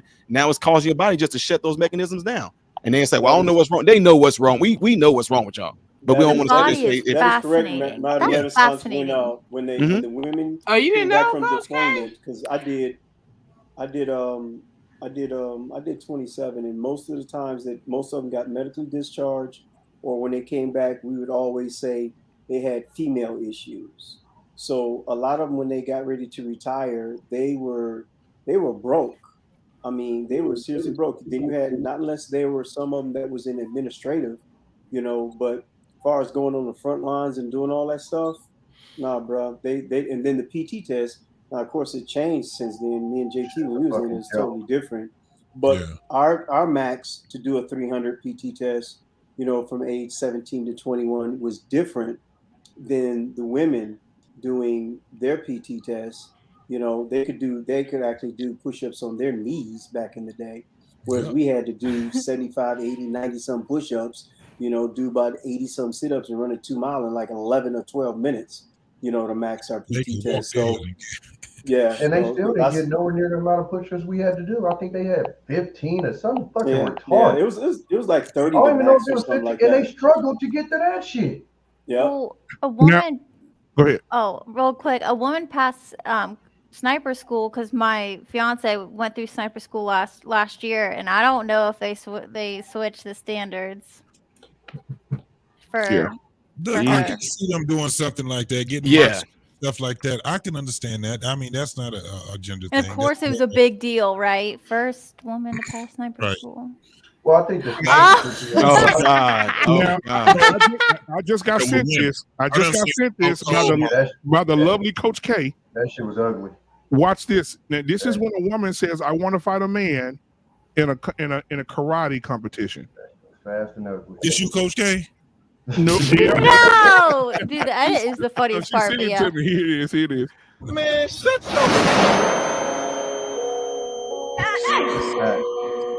This is where they should have played that. Then the end part of, I told you. You told you. Why would you want to put yourself in that position? Why? Did she tap out? She tapped out quick. And he still pushed her head. And guess what? The night before, all her aunties was at the house saying, "Girl, you gonna kick his ass." And your aunties came and seen you get your ass choked out in 3 seconds. You tapping out. Okay, so how long was that? Black man, how long was that? That was 10 seconds. Black man, I don't know if you noticed too. That was black belt on black belt. Yes. That's sick. That was black belt on black belt. They need to knock her back down to brown or something. That shit was I'm gonna show it one more time. I'm gonna show it one more time. Look at their belts. That's black on black. I love the edit. That's the funniest part. Here you go. Man, shut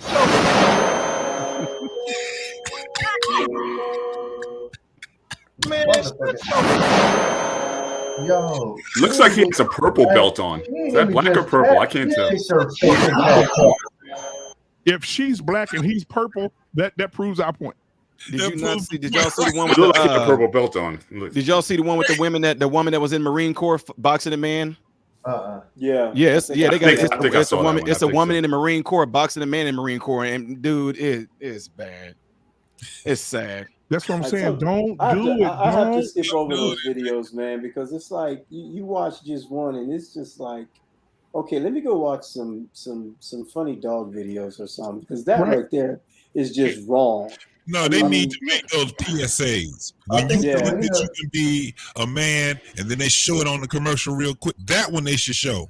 That one. I think Serena was the only one that was real about shit. They killed her about it when she said, "If I compete in business men, I'd probably be ranked in the 200s." And they killed her for that. Now Jenny started this, guys. Jenny wanted me to pull it back up, and she said we need to pay attention to the legs start jiggling. Oh yeah, y'all ain't see that? Yeah, you see she started. Hold on. Kicked out. Her feminine side kicked in. Oh my god! Oh my god! Oh my god! Yeah, right, exactly. At that moment, she knew. Somebody get me a spatula, quick. I'm gonna commentate this. Watch this. Renaissance, you need Jesus. Man, shut Oh my God! You just Here it comes. Oh at that moment, she knew. She fucked up. Right there at the end when she tapped out, they need to play that. They need to play that day after day. At that moment, she knew she fucked up. Man, Renaissance, I'm gonna need you to go to the front. That was a flawless victory. Right now. Put your hands up. That was a flawless victory. Black man got saved last week. We need you to go to the front of the congregation. Because basically, I think he was talking to her.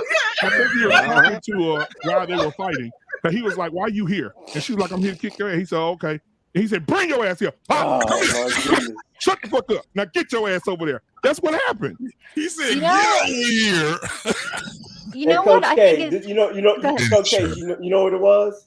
What it What? was, she watched some kung fu theater, and there's some bad, Chinese women that do that. So what she thought was she was going to go in there and do the karate version of kung fu theater, and got very disappointed. Hey, I just gave you another one, Black She didn't Man. get a chance to do a little high kick. She didn't get a chance to do shit. Hold on, I'm gonna pull it up. Pull it up.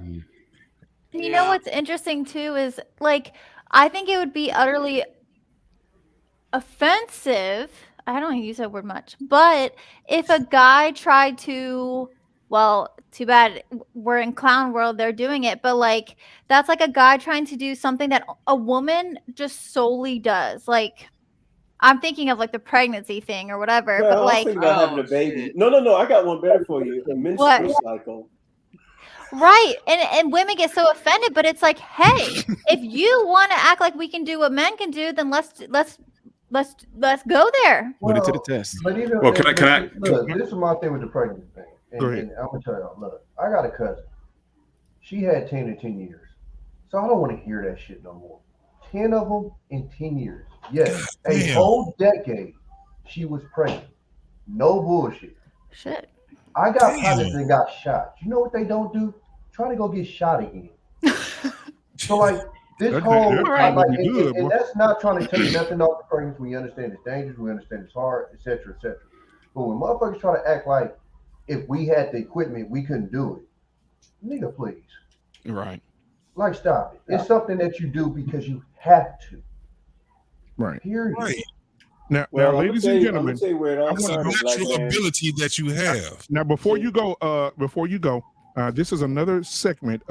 At this moment, she knew she fucked up. Ladies and gentlemen. I don't want to record a murder on my phone, but if I have to. It was like she went her dad Oh, boy. 3 hits, strategic. She asked for it. お前はもう死んでいる。何？ All women are queens. I saw this guy coming, and I took the most excellent hit of my life. Next thing I knew, I was on the beach, taking in some cosmic rays, getting healed by Mother Nature. Round 2. We need Black Baby here. Round number 2. Right. 2. If she breathes, she's a thought. Bonk. Look, and that wasn't even a hard one. Okay, so I have a question because we ain't do this in a minute. Well, she's still tired from the first hit. If that was a man, would they stop him when he went to the ground? Right. Bang! I make it look easy. Ping! Right. Sorry. Eat my dust. Hey, look at me, man. Yeah. So what now? I was thinking the same thing. No, I was thinking the same thing. And then he went to the ground. Would they have jumped in and stopped him? I was thinking the exact same thing. And Yeah. that right there is my fucking problem. Because Yeah. now you get to do what the men do, but you get that special fucking treatment. Well, again, it goes back to what was that, JT? You were doing a show where you had the woman got into a fight with the guy at the airport, and he went at her. But then all those guys got in front of him. Everybody jumped on him. Black Man, you can play around with this next one because this one is this is them in the boxing ring. They don't want the bad part. They want the good parts. They want the fun parts. Oh, I get to participate. Oh, but when I hit the ground, don't beat me down like you do them. Like, come on, dog. Exactly. But that's part of the society that we've created. As I said, will women feel emboldened to go out and do that action and whatnot? Because she knows, it's almost like she knows that a guy's going to step. That's going to step. Hey, Tommy. With the last fight we just saw, the fight. Hey, this next one, if Black Man, he this next one, if you show them this one. Wait, I have a question. So you all say that it was man on man, then the guy wouldn't have stopped, whatever. Right. I mean, wouldn't have been stopped. But at what point would the fight have been stopped? Because clearly there are still like rules to it, right? Yeah, that's why I was asking. That's why I'm asking. That's why I'm asking because I don't know. But I'm with Tommy. if that it would have stopped eventually. But if it was me and Tommy, Tommy would have been had to not move. It would have been entertainment where we would have kept going, kicking each other's asses, right? Or I would have been beating him upside the head. He beat me upside the head. They'd have been screaming at you to get up, hit him back. Come on, you a Marine, get your butt up and all this. But they instantly came in and rescued her. That it's a female, they stopped it because they don't want to get her hurt. But she got in there. You in there. But see, if you get caught by the enemy and you on one-on-one, there is no stopping. That's what I'm saying. It's a wrap. That's why with this being military, they should not have stopped it. It's gonna be a bandana on your ass. Beautifully, they had to, because then whoever the NCOIC was would have been held liable. Yeah, she's still government property. But the thing is, they didn't even get her like a chance to. No, the first part she couldn't get up on her own, like he was on her. But I'm just saying, like, now read this. Okay, here we go. Army female says she can whip any Marine on the base. He's deployed. This goes back to Renaissance, what he said. Watch. Oh boy. Fighting in the blue corner. Yeah, you can skip through to get to the fighting part, but I'm telling you. This is boxing and military. Oh shit. Watch.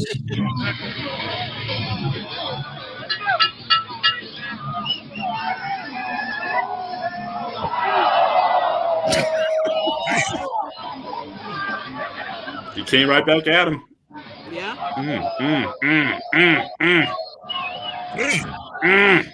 She needs some milk. But she taking it though. He ain't trying to hit her with all his power. I don't think he's not hitting her that hard. He's not hitting her with all his power. He is not hitting her that hard. He's just hitting, but he ain't hitting that one with all his power. And they got them big. Those are like 16-ounce gloves. Those aren't like fighting gloves. They're not 8-ounce gloves either. No, they're practice gloves. Yeah. At that moment, her nose bleeding and everything now. At this moment, she knew. Yes. Don't check out, man. Don't check out. I keep going. No. I want to see something.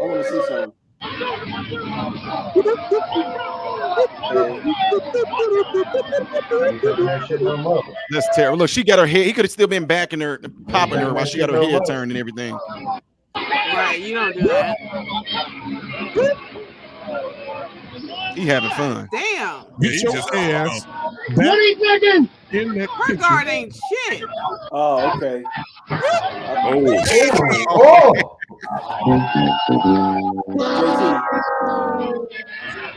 Did you see She that choking patch? on my mouthpiece. I've seen enough. Did you see that patch?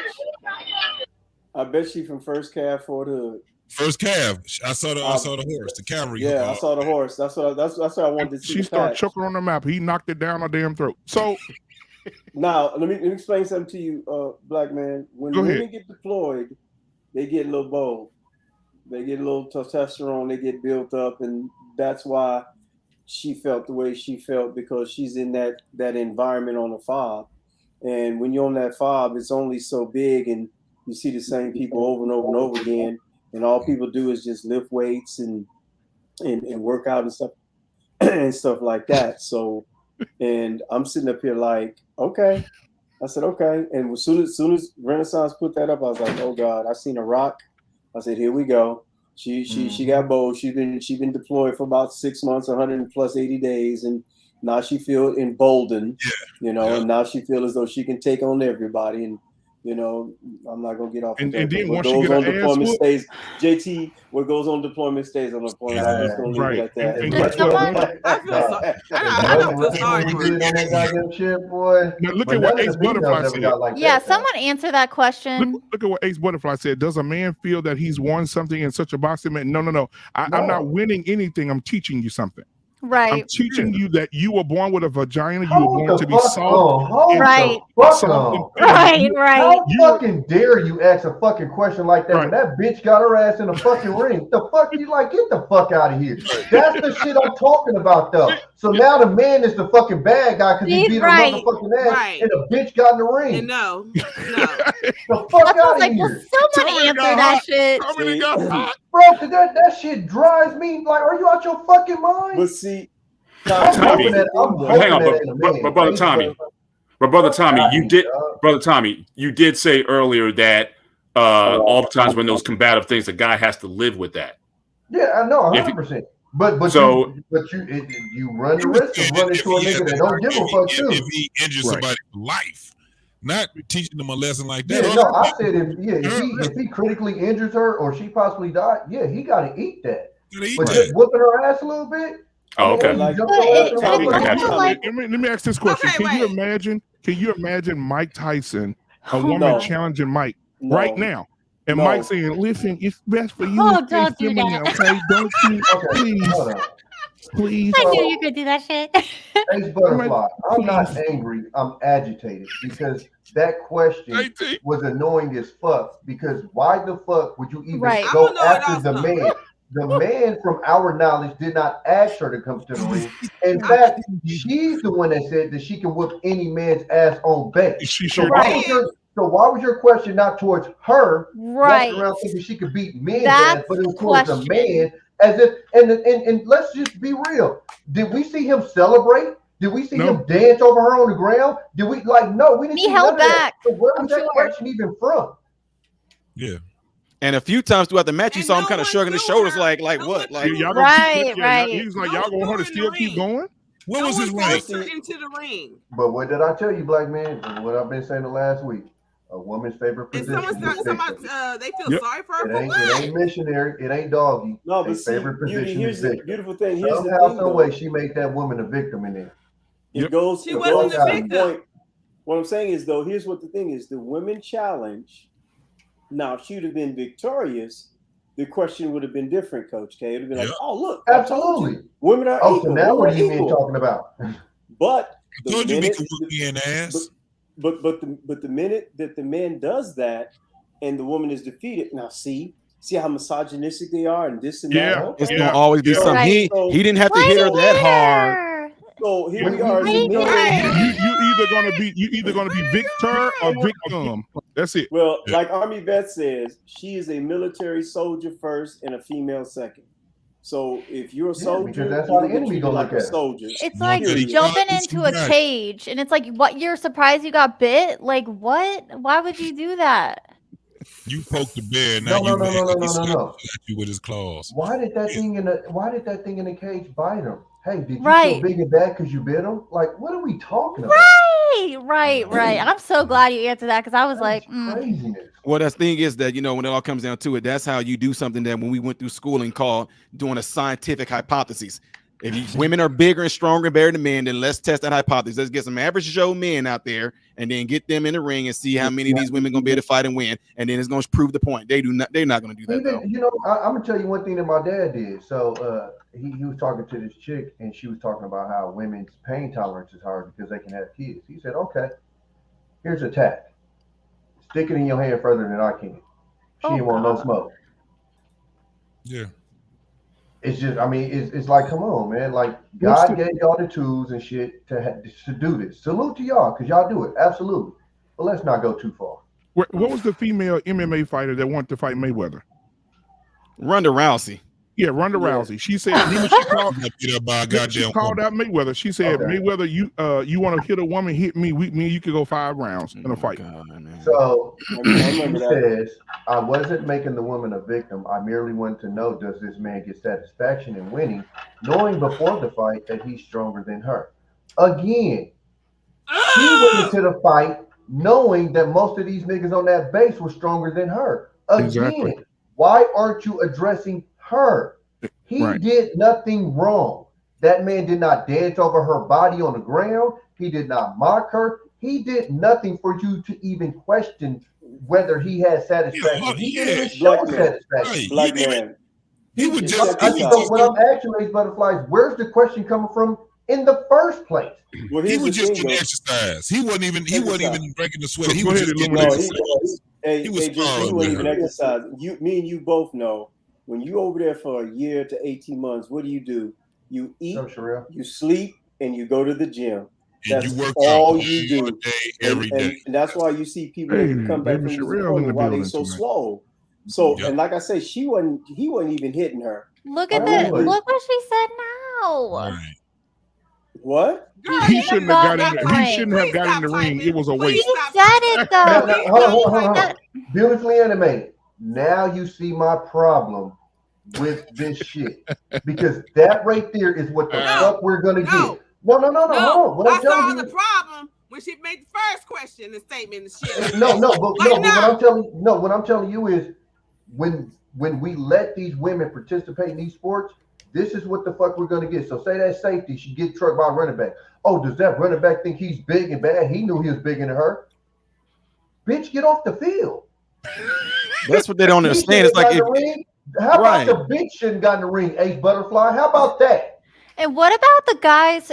And I'm not saying like guys are promoting this, but the guys, let's say of the NCAA that are allowing these men to go beat up these girls. You know what I mean? Like even, it's just like, Even can the you trans imagine? community. Yeah. Can you imagine like your daughter swimming against Leah at Penn State? Can you and losing it? Can you imagine that? Like I just see. Listen, that's the thing I haven't. Did you see the fight between the transgender? Did you see the transgender wrestling match with the transgender guy against the girl? He folded her ass like a church shirt on Sunday after church. Yeah, I mean, she was in there. Or better, did y'all see the? Did you see the volleyball match with the trans? He spiked the ball and like broke the girl face. I did hear about that. Dude, Yeah. I made that like a Dragon Ball Z anime thing when I did. I had the ball light up in the air and when he spiked it, it had like the whole lightning bolt hit her face. He broke her face. I've seen that happen. Was it Final Flash or Solid Gun? Big Bang Attack. That shit was funny as hell. Hey, bro, and that's the thing, bro. She shouldn't have got in the ring. She should know. That's like right now. That's my thing. Coach K. Coach K is a very fit woman right now. And me and Coach K is out. Coach K was like just acting real ignorant and crazy. Come on, black man, fuck you bitch. You know? and Coach K said, you know what? Fuck it, get in the ring. Coach K knows there's no way possible Coach K would even lower her standards to get in the ring with a dude my size. She knows in a few seconds she may not be able to breathe. She got a better chance playing in traffic. Why would you want to do that? That's why I hate when people do things like that, man. Like, you know, I had a panel the other day when I was talking to him. I said, guys, if I had a switch in my hand right now that all men had this trigger in the back of their brain, if I turn that switch on and made all men just turn on the women and just dominate, what can women do? There's some women out there. Oh, stop! Like, stop! Y'all would get massacred. Let's focus on the 5% of women that might be able to have a chance. Right. Well, it's just like what they did with. It's just like what they did with that. Right, and it's just like what they did with that movie, Woman King. Man, I know that movie historically before it became a movie, and I'm like, guys, they think it's something. The movie showed these women doing all these things to these grown men. It didn't happen that way at all. And then when you read historically, just because the men made a comment, they was like, okay, let's say for example, that woman that just fought that man right there. If that man that knocked that woman out, if he made a comment and say, hey, she fought bravely, it don't mean that she was whooping his butt. So they take this stuff from history, like, oh, the men that fought against the women said those women fought bravely. That don't mean they was winning. They just said, hey, they was brave to get in there with us, but it's more the symbolism than anything else. Like I remember going back to the first from my lifetime, the first sort of publicized male versus female thing. There was a tennis match. Oh yeah. You had that guy Riggs, Bobby Riggs versus. Well, first of all, he actually beat a female tennis pro, and then he went up against Billie Jean King. The guy was 70 years old. And she wins the match, and then that's like this great movement for women's rights or liberation or whatever. You beat a but still another pro lost to Bobby Riggs at 70, so that didn't say much. But you take the best at the time, she was like top 5 or whatever best women players in the world. You beat a 70-year-old man in tennis, and yet that's a great thing for women's movement. I mean, you know what I will say though. Does that woman feel like she's won something in the Yes, yes, because that's what happened. All of them said, "Oh yes, we beat and that would actually be valid, Mr. Bennett. That would actually be a valid question. You beat a 70-year-old man." Okay. Yeah, and I'm sure her and everybody else, they felt the same way. I mean, the U.S. women's soccer team, they got beat by some 7th graders. The black guy. How about she would have played him? Ashton, what's the black tennis player? Arthur Ashe. Oh, he just smoked. Now we talking. Okay. I have one exception. You beat a 70-year-old man, and you didn't win by that much. one exception that I just, but this was during a time when it wasn't like, you know, all these narratives, but Lord of the Rings, when she's like, no man can kill like Sauron or whatever, but the girl's like, yeah, but I'm sorry, that was a damn good scene. Like I didn't because she lost her dad and no man could, you know what I mean? I wasn't like, yeah, womanhood, you know what I mean? But Later ass with her dad. But you guys know what scene I'm talking about? And I didn't read the books. That was a good scene. Let me tell you something. In school, there was a girl in school. Her name was Alicia. And Alicia was a big old girl. Big old girl. Of course, her name's Alicia. Big old girl, big old breasts. Right? The big ones, either Alicia or Felicia. The big ones always named either Alicia or Felicia. Every school had one. Oh, Brenda. Brenda's another one. Brenda, Felicia, or Alicia. Those are the big ones. Always. Now, if you were cool with Alicia, she would dap you up every day. You know, she's a bulldagger. But she'll dap you up every day. What's up, man? What's going on? You be like, what's up? What's up? But if you piss her off, she would come down that hall. Me, little boy, we was kids, 16, 15, 14 years old. They would be scared of her. Dudes would avoid this girl because I've seen her go toe to toe with some weak dudes, and I've seen her just thrash them like they were children. And so I was like, and I prayed. I said, Lord, please don't let me have to get into it with her, because she looked like she could bench press a Volkswagen. So I said, Lord, please don't let me get into this big old girl, because I ain't gonna know. I'm gonna do something.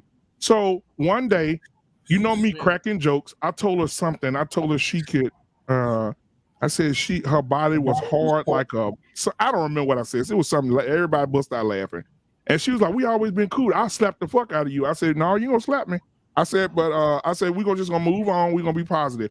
So we get outside, and I'm walking out the door, and I see my homeboy at the corner, like she waiting at the door. So she waiting at the door, and still on me. So I'm fucking.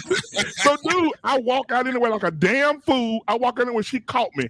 Nigga, when she hit me, I saw my mama, my life flash before my eyes. Dude, listen, she hit me, nigga. It put me in a daze. And I knew.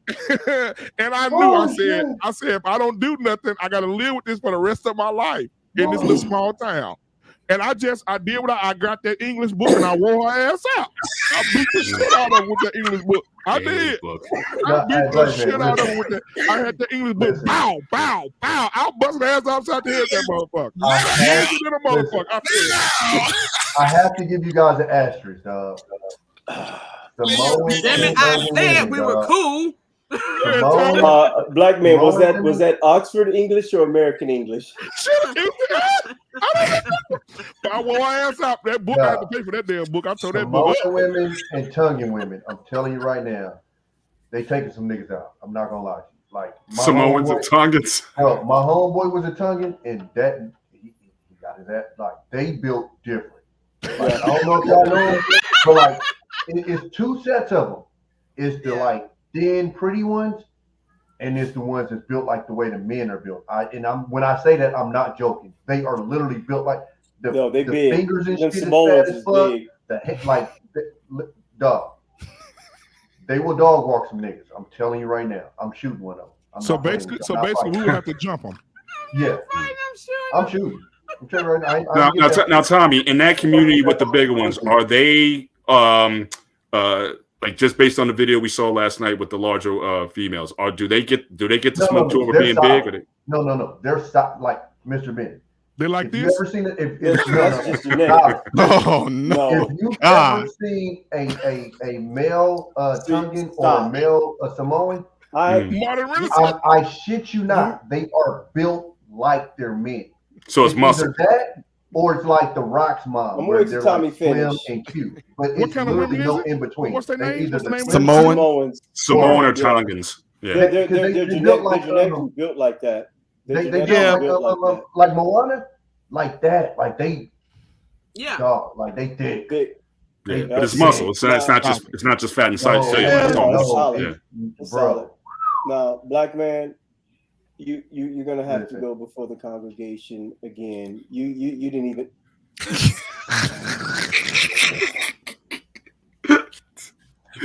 Dear God.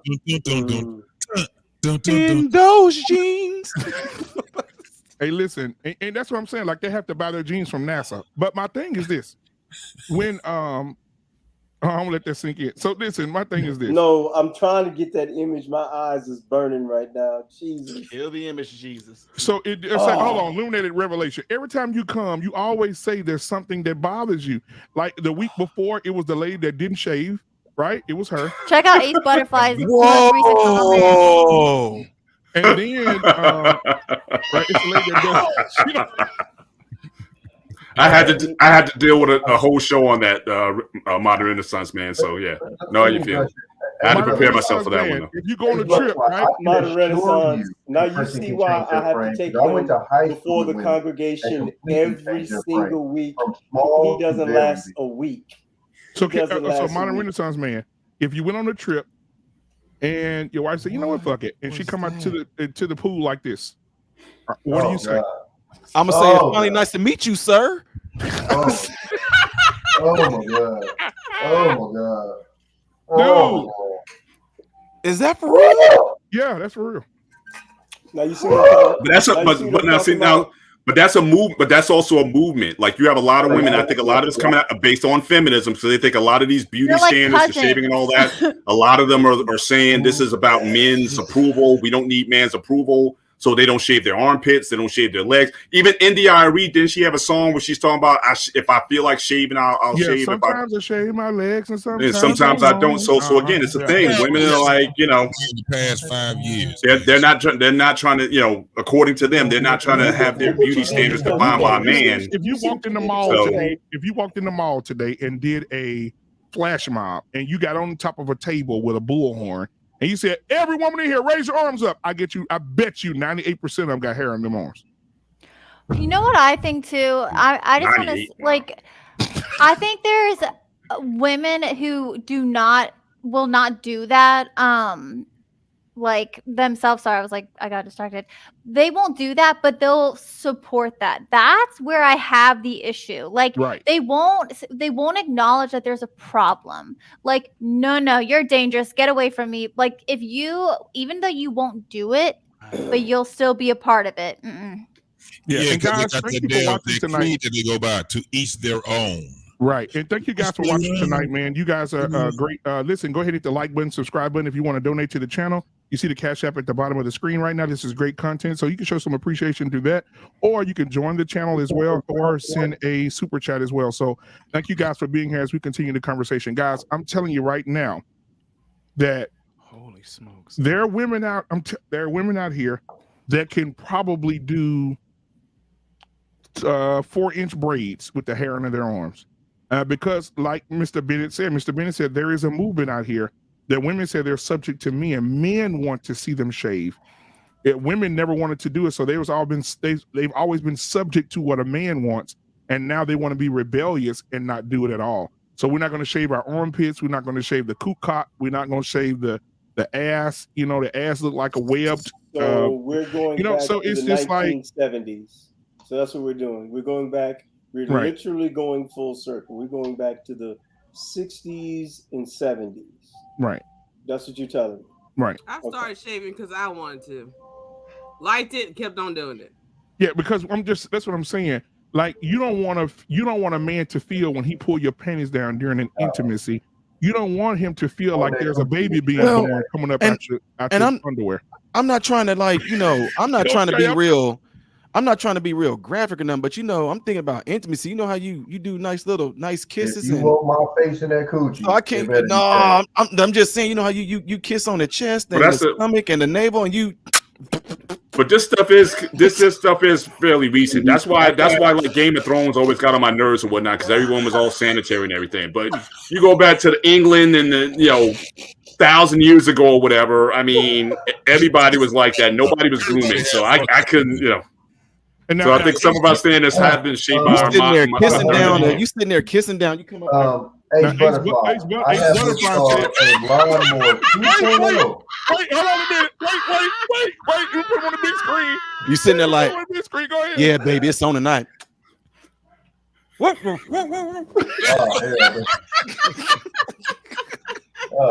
hell. freaking can't. Bush. Hey, look, 100 years ago, Hey, you're right. I don't. Like I said, from what I understand, the Muslims, I know they're into the pubic shaving and whatnot. I don't know, but Europeans and whatnot. But you know what? Yeah, you weren't into that. I don't know, man. You know what the difference in Germany, is, you're Mr. correct, Bennett? though, Mr. Yeah. Bennett. It was like 100 that when years I was over ago. there in the 80s. They didn't shave. Nah, 100 years Italy, ago. yeah, Italy, same thing. It's like 100 years ago, they were eating fruit, they were eating vegetables, all that stuff. So they probably didn't have a lot going on. But now, when a woman go get a number 2 easy mayo, extra onions and pickles with a large Sprite and a large fry, and she eat that 7 days a week, you definitely eating some digestive stuff that you may come up with some corn in your mouth. Black man. I want to let H Butterfly. We have the lawnmower 2.0 here. We handle business. Yeah, I mean, that's all that's needed. Or that thing fart in your face. You know what I'm talking about? It's just.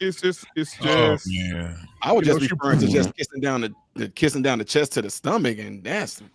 I mean, just imagine though, if you're in the dark, you met this woman, and you guys finally decide you want to have sex, and you guys in the dark and be intimate, and you're actually kissing this. Man, that's harsh. When you got to put deodorant on your chest, Man, you gonna feel and that shit with your hands though, like nah. Yeah, You'll be like, baby, you gotta feel it. Yeah, no. It'll be one of them That's ones just where we weird. I may be celibate, but I remember sex and goddamn, there was some feeling. You should do that from the beginning. She's showing up like that. What your name is? Ronald. My name is Ronald. And see, that's the problem though, Black man. In today's, you used to be able to, back in the day, you could check if it was, one of those lady whatever. Now they're getting changed all over. So how do you feel a guy's gonna feel? What if the hair is soft? She got baby hair. All right. No. So now you got to ask for birth certificates and stuff. Now, are you a woman? And you know what? I'm gonna tell this story because it's funny as hell. So I have some weird ass people that I've been around in my life, and so one of the things the guy told me, I think I told Tommy damn near fell out. The guy went to Vegas, which you don't do this. We all went to Vegas because they had this big car show, and that's when I sold cars. So we all went to Vegas to look at the new cars. I think it was the Pontiac GTO or something like that. Yeah, when they came out. So we was in there looking at those cars, and he went out, had some girl with him from afar. I'm like, damn, he got him a bad one. Ooh. So he went off. I was like, that lucky bastard. So he went up with the girl. They was all out and all having a good time. And so he was like, I said, what the fuck going on? I said, I ain't got no gun or nothing. So I opened the door. He said, I said, what the fuck wrong with you? He said, man, listen, I swear to God, if I tell you this, please don't tell nobody. Please don't tell nobody. I said, what's the problem? He said, dude, that girl I was with. I said, what, they robbed you? Oh, I told your ass. He said, they ain't robbed me. I said, what happened? He said, him and the girl was kissing. She went down on him. He said, it's the best oral sex he's ever had in his life. He said, then he was like, well, babe, I want to go down on you. She said, okay. He said, when he pulled her panties down, he said the dick hit him in the head like this.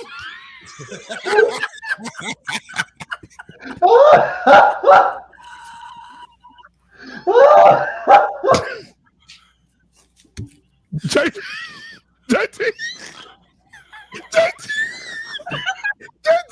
He's got ninjas. JT, I'm dizzy, bro. I swear to God, I'm dizzy, bro. Wait a minute, JT, do it again, JT. How'd it happen?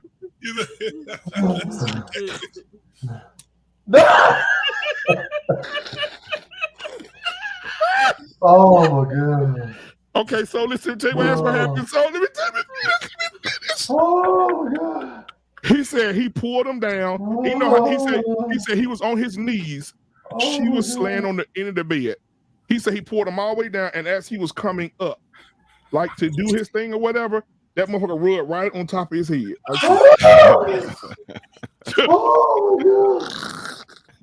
Oh my God. The crying game. The crying game. Guess what he said? The crying game. Guess what he said? The transformer said to him. Is that okay? Bitch. I'm I sorry. said, he talking about, he said, he talking about, bro, I'm standing here. Now, I said, you're not standing here tonight. After the game shit you just did, you can't stay up here. I said, he told me I need to go get another room. And I said, what you get another room for the company paid for? He said, I can't even go back in there. I said, what a girl there? He said, a girl no. So what happened was he got a wet willy on his forehead, brother. I mean, he said he was coming up, bro. Just vision this. She was sitting on the end of the bed. He pulls it down. He's on his knees. He pulls it down in the dark. He comes up and some meat hits him in his head, slides down. He turns on the lamp and there's a penis right there. You still ain't telling me what prison you went to go visit to hear this story. He didn't. He didn't do that. Bro, he was a deformed clip. Dude, he was broken, bro. He was broken. I'm surprised he even told that story. Wow. The whole trip home, he kept it. The whole trip home, every time he pulled me to the side, he said, "Dude, don't tell nobody." And this dude just told all of you two. Right. Right. He said, "Don't tell nobody." I said, bro. Hey, Black Man, I ain't gonna tell nobody else. I said, ain't gonna tell nobody. Ain't gonna tell nobody else. Bro, I mean, and he was never the same, bro. Like that joking and jovial person, he was never the same. He just was so serious and to himself. And I start to worry about him, saying, man, this dude gonna delete himself. Yeah, you want like he was really, really depressed behind that, bro. That's how I knew he wasn't gay at all. At least tell you, he dog, was depressed. like, I can't hold this to myself. Yeah. And he was so much in shock where he was just like, damn, I wanted to go off, but he probably was still in shock until. So let me ask the guy. So Modern Renaissance man, if that happened to you, if you were single, what would be your position on that? What would happen next after that? After the shaft goes down the center of your forehead? Somebody getting hurt. I'm fighting. Like, dude, that's bad. That is really bad. I can't even. Illuminated revelation. Due to the fact this is internet and this is being recorded, this is just a disclaimer right off the bat. This is all conjecture. This is just hearsay. Okay. All I know is the person that I would talk to, this is the other guy. He's saying this. I just heard this from him, and this is he said what he would do.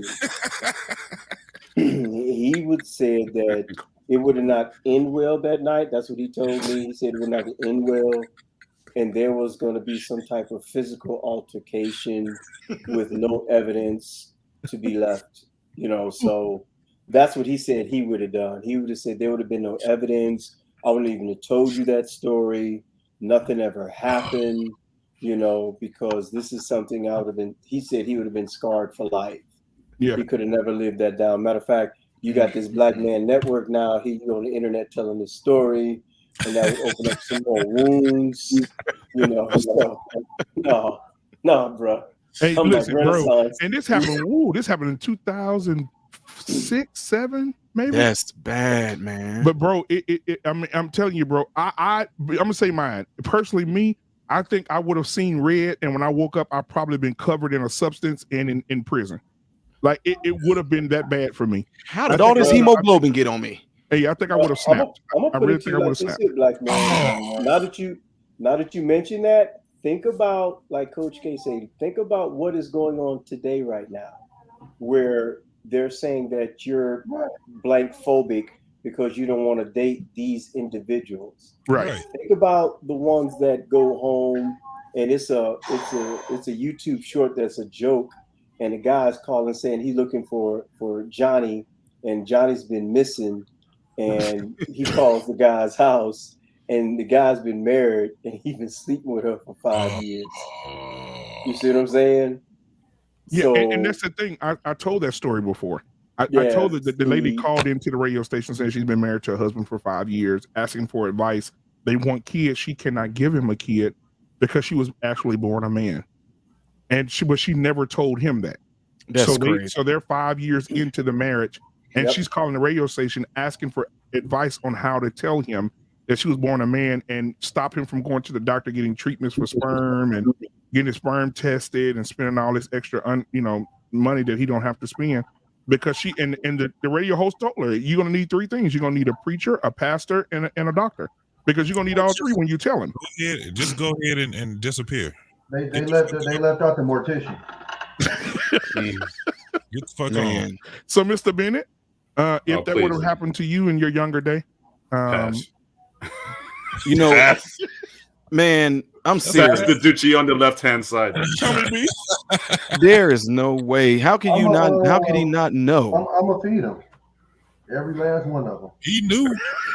Every last one of them. Long for him to know. JT, it go right past your glasses, like right in the right there.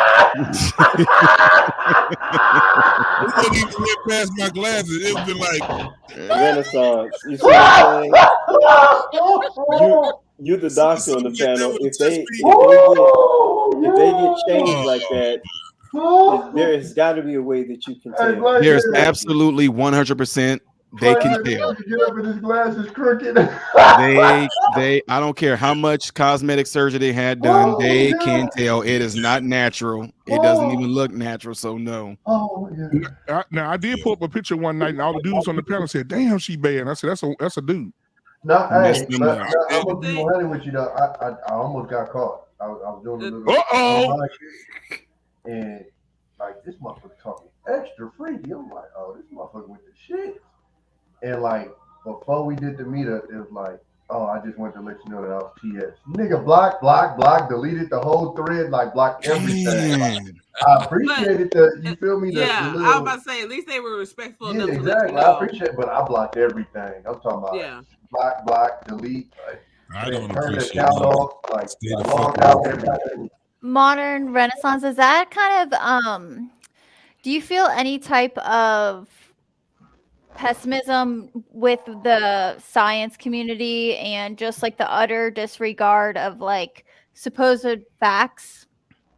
Yes, they all have an agenda. That's what it's all about. And like right now, that's the sad part, is that when it comes to things that are scientific, and one thing I go around, I say right now all the time, is no matter what men say, nature does not lie. Exactly. Nature will not lie to you. So when they have their surgery done, they have to literally put the equivalence of what a fake dildo is up themselves to keep it from closing up.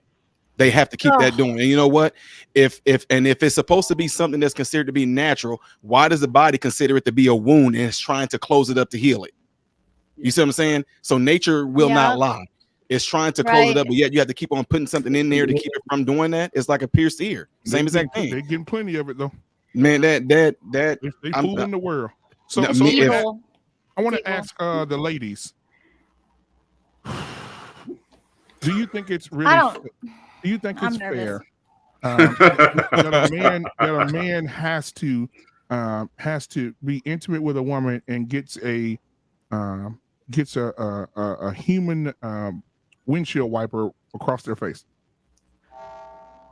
Wait, what? A human windshield wiper across their face.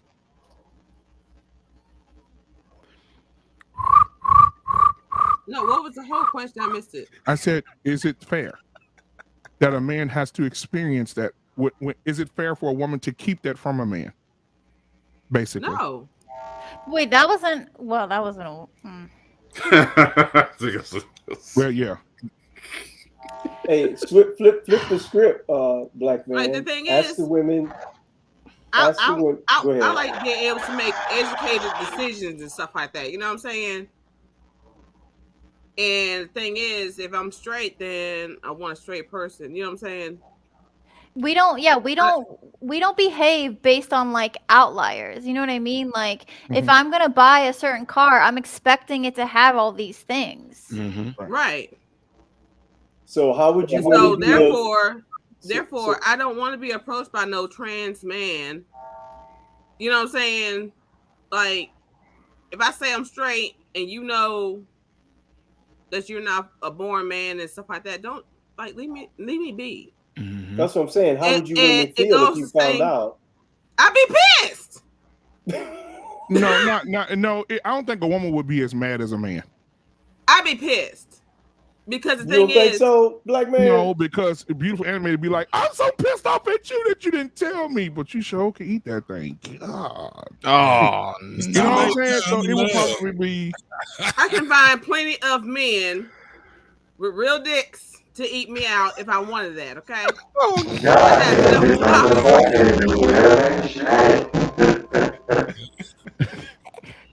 Tommy, you better not let your kids near your mic again. It is bad.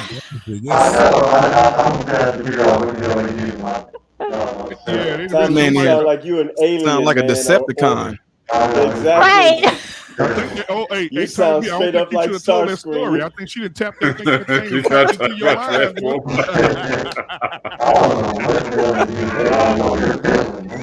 Please stop. Tommy, say Megatron. Go ahead. Just say one time for the people in the back. Matter of fact, say I am Megatron. Yeah. Hey Tommy, do you have a virtual mixing board that you use? No, I got physical. You got a physical one? Yeah, that's maybe fucking me. I mean, like, fuck some shit up. I'm gonna just come to all this shit and do it again. Yeah, boy, your mic said Hey, hell. Tommy, my shit sounds crazy. Fucking back up. Hey, Tommy B, if your lights turn on right now, bro, I'm gonna call the police. Hey, he's speaking dial-up internet language. Hey,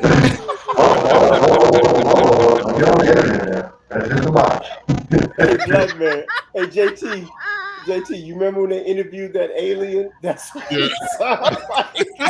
Oh yeah, that's right.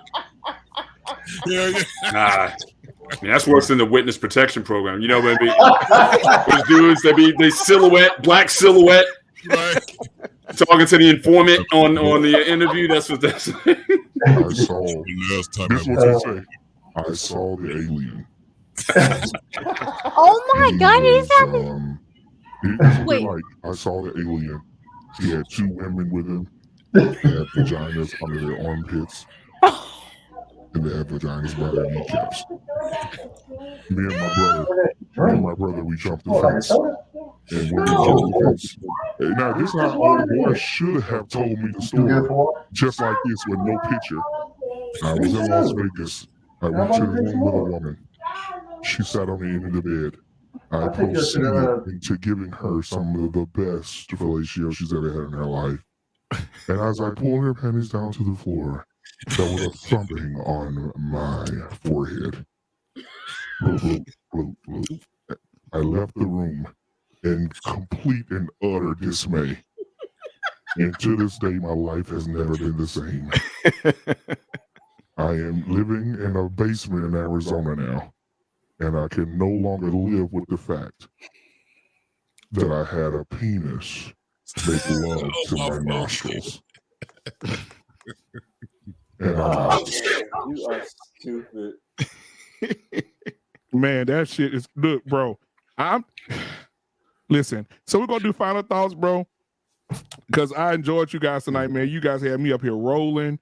Illuminated Revelation is crazy. Modern Renaissance Man. I got one. You know what? You should have her on your show, Modern Renaissance Man, right here.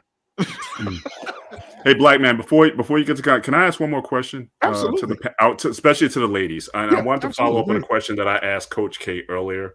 And since Beautiful Animated on, she can chime in too.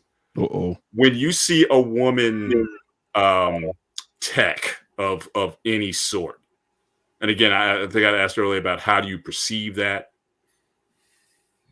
Does it ever come to mind that she must really be good at what she's doing in order to be here, or do you still think in your mind, I think a man could do a better job, or I would prefer to have a man here doing this job versus her? Or if you see a woman tech, do you think, oh man, she must be really good? So, Like I said earlier, when I saw that girl in the gym, you know, that was like doing like the tech, like whatever. I was like, oh, she must be good. She must, you know, like this stuff or whatever. Yeah. Okay. Beautiful Animated, what about you? If you see like in a notch, like you go to like you get your car done, the mechanic is a woman or whatever. How do you perceive that? I don't care. Just fix my car. Just okay, so it's neutral. I don't have a because I've always said because I know a lot of times with I'm not gonna judge a book by its cover. I'm not gonna be like, oh, Okay. she can't fix my car just because she got tits and shit. Like, Now, Mr. Bennett, I will say this: if I go to a store and I want to buy something, like I go to AutoZone or something or O'Reilly's, and I say I'm looking for a particular part, and a woman comes out, I do feel a little some type of way. Because I know the lingo between two men is going to be a little bit deeper or better, because we'll probably understand each other better when it comes to the parts that I need, stuff like that, of that nature. But again, you know, I'm not, the women that do those jobs. They're very few and far between, though. There's not a lot of women climbing poles. When I was at Point Blank, I was like, do you know your stuff? But also too, if a guy was like, if I was looking for something, I don't want to get anything dinged or whatever, I would assume that he thinks that I don't know what the hell I'm talking about, and he'd be right. And he'd be right. Yeah. Right. And that's the thing. I was thinking more about, I guess, the perception of things. It's just like, even with Black people, like sometimes we've had to go through this. Like if you're in a professional position and somebody wants to make the assumption that, oh, well, he or she got there because of affirmative action. Exactly. Whereas others, like we've always been taught, twice as hard for half as much. So if I see you in a certain position, I'm going to assume that not only are you good, that you're probably the best. Because in a lot of those times, they're not going to let anybody into that position. So if you get that position, then I'm going to dap you up and says, "Oh, you must be really good at what you're doing."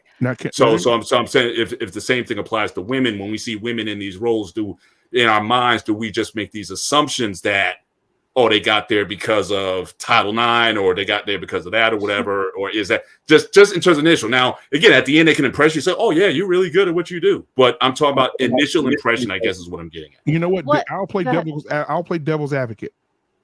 I'm in corporate America, in the banking institution, and I've seen women get promoted that don't know shit. And the reason that they get promoted only is because they're women, and they're trying to do this women thing where they're putting more women in powerful positions because it's male dominated. So now they put a woman there to show we're not against women. We're here for you. And some of these women are asking us questions about the position because they know nothing, and they've only been put there because they're a woman. And they're a minority too, Black So, men. And they're right. And so the company wants to be able to say, we support women, we promote women, we put women in these big positions. And half of these women are coming down to us and saying, hey, listen, how do you do this again?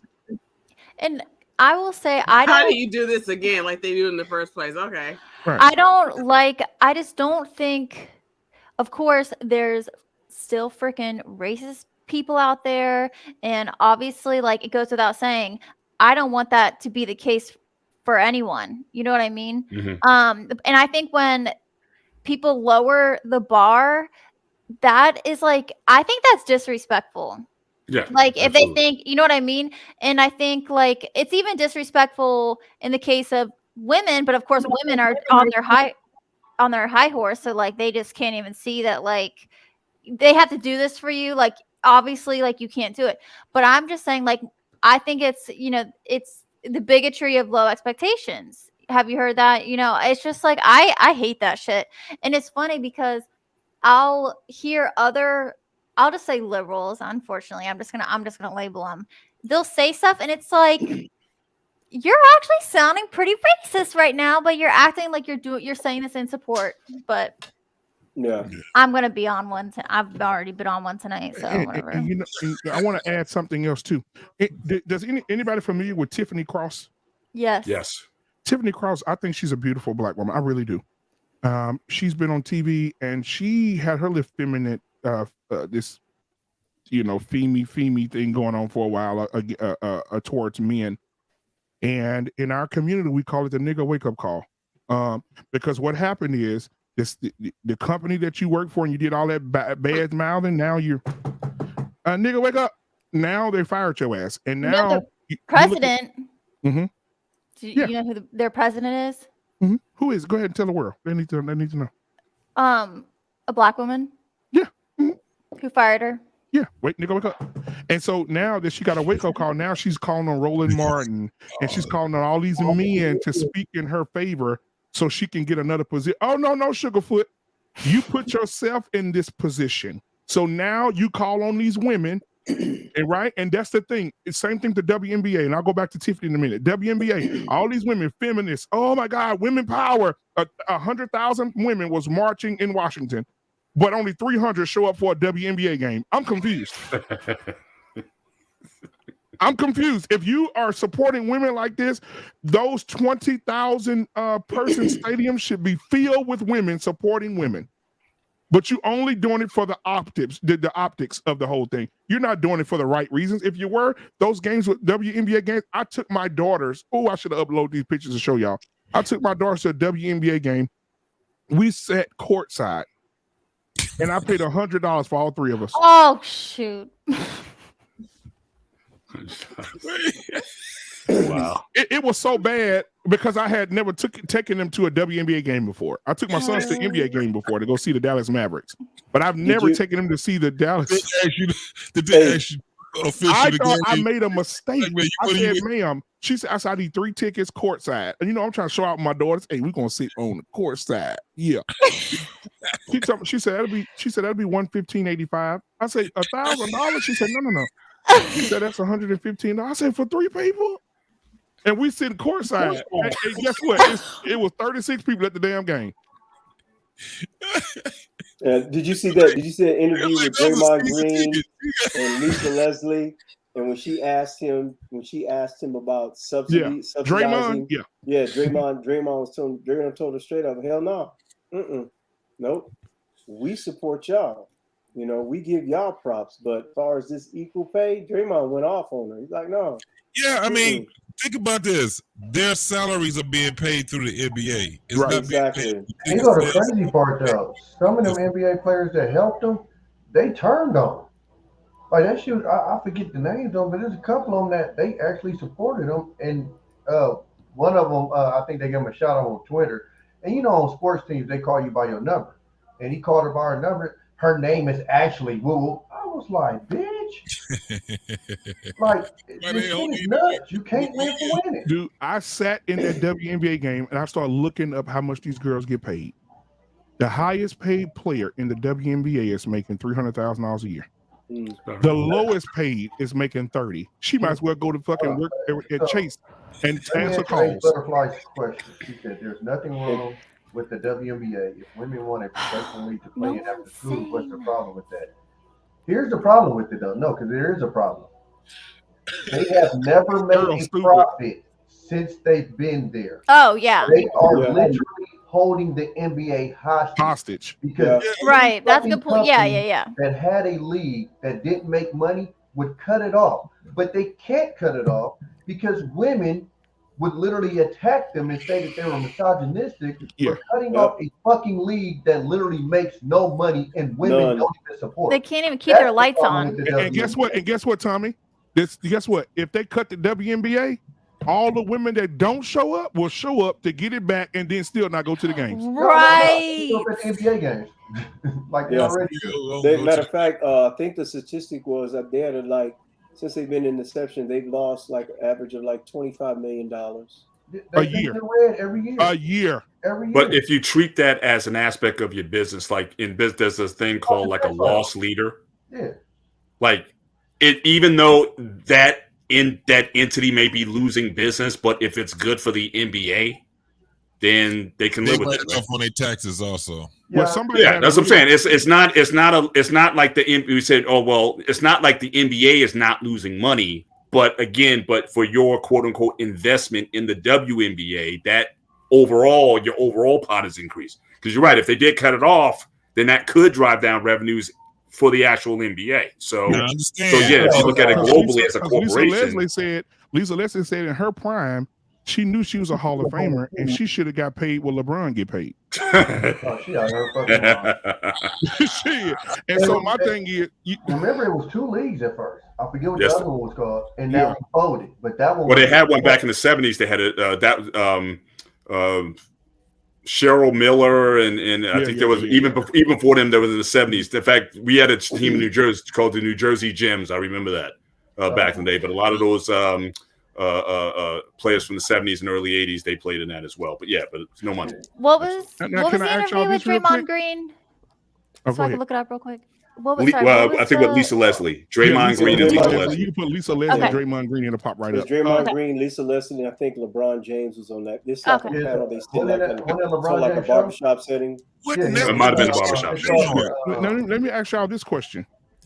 What if Louisa Harris would have taken that position?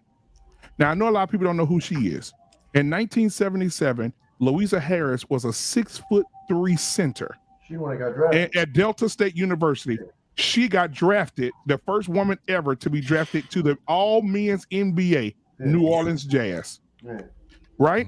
But she turned it down because she said they was only going to use her for optics and she wanted to start a family. But what if she would have taken that job? Where will women be today when it comes to basketball? Same place. 5 steps Same behind place. where they at right now. Actually, you know what? It'd probably be worse because she's got her ass so bad. Then they would have definitely had a reason not to let them in. But Because if she's 6'3", they still have hope. Because if she's 6'3", It'd be a doing different this flavor of thing, thing. and what position could she play? Because she'll be a gump. She'll be gump. She could be a she played. Yeah, she was a 6'3" center. forward. She couldn't be a point guard because she ain't fast enough or agile enough. Correct. What could she play other than the bench? Waterboard. Wait, Child girl. couldn't the So NBA she- find a different tax write-off? Right. Yeah, I mean, that's what Why? I'm saying. If it's even working, in the I mean- league, they don't need it. They got enough lawyers and shit. They They'll could figure put the that fuck out. money towards like something else, like Again, something it's that like could actually benefit. again, loss leaders. That's a business thing. You'll take a loss on something in the store because you know It's once you got people in the store that buy other it's stuff. like the record companies do it too. They say one artist basically holds the light on for the rest, but all the other ones that don't make it big, they're just tax write-offs. They just write them off. So let me ask you this, because I heard somebody on the panel talk. I think what sports show was that on? 1-on-1? I think it was 1-on-1 on this network. And somebody said that the WNBA should mesh with the NBA. And so if the LA Sparks and the Lakers if the LA Sparks and the Lakers should have the same schedule and let the LA Sparks play before the Lakers play, It's like a and it would bring more revenue varsity. to the stadium. JV, oh yeah. So yeah, so say for instance the Lakers are playing at 8 p.m. Let the Sparks play at 5, and when the Everybody gonna Sparks, show by up the for the time their Lakers game game, is over, you going right into an NBA game to watch LeBron play. They showing up for the Laker game, nigga. It's no, Yep. it's no different. Who else do that? It ain't. Yeah, that ain't gonna work. Oh, And when then you I go to guess a they'll be concert. like, "Oh, we got Don't 12 nobody people show up- watching now." No, it's going to a they're going to a concert. Don't nobody show You up for got the opening act. Right. It should be Right. empty in the big. The X, the undercard. Yeah. Unless you want like be in the pit and you want a front row like spot, that's it. Yeah, the undercards. Yeah, you can move. Yeah, you can slide. Yeah, you can slide up the court side, but then when the real game starts, you got to go back to your room. Yeah, I'll be there all night. Like what? Dude, I'm telling Listen, you, man. at a concert, when you got the opening acts that's doing it, they on them little speakers. But when the real act comes, that's when they turn on the big bangers. Yeah. And you know what, guys? I didn't want to mess it up for my daughters at the WNBA game because they were so excited. Because both of my girls play basketball, so they were so excited. But I didn't want to mess it up for them. But they was like, "Daddy, oh my God!" Because the WNBA players walked right past them like they were people on the street, like there's no security or nothing. So my daughter was like, "Hey, oh my God, y'all did a good job!"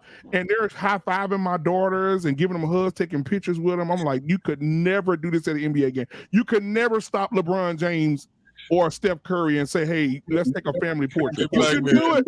Black man, was it like a pickup game? Dude, You it was had- like a pickup game, and when the game was over, bro, you could walk out on the court, talk to the players. They signing autographs. You know, my daughter was like, "Oh my God, oh my God!" And in my head, I'm like, "This is bullshit." So wait a minute. So hang on. So Black man. So the fact that your daughters they had a really good time, they enjoyed the experience. You want to take that away from them? No, that's what I said. That's why I said I didn't want to take that from them. So when they were doing all this, I'm just saying the WNBA. I mean, just the whole idea, the fact that girls can come and have that experience and they're excited about it and it leaves them with a positive vibe or whatever. They You can don't go think to that's- college game, right? No, we're not making a case to get rid of WNBA.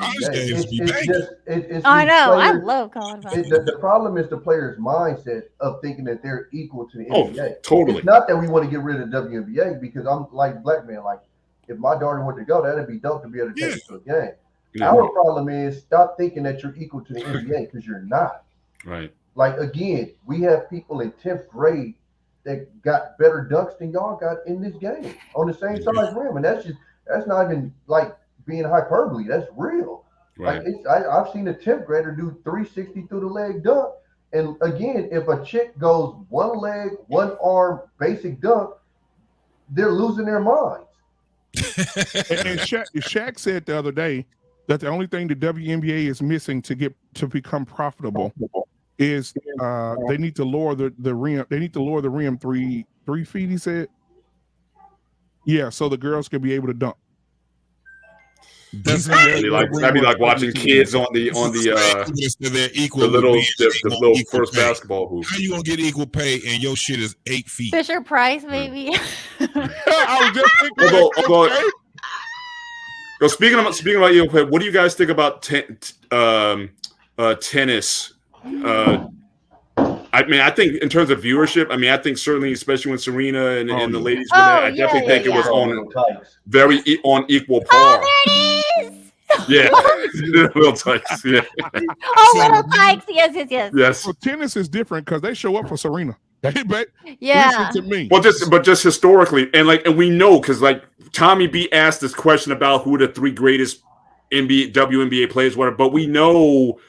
From back in the day, Billie Jean King and Martina Navratilova, and so we actually follow. That might be the only sport that we've ever seen where men actually I don't think that can be said for almost any other sport, for golf or any other sport. But we follow the women even before Venus and Serena showed up. Steffi Graf, we watched Wimbledon, their games just as much as McEnroe and Connors or whatever. So and it's more exciting to watch Serena.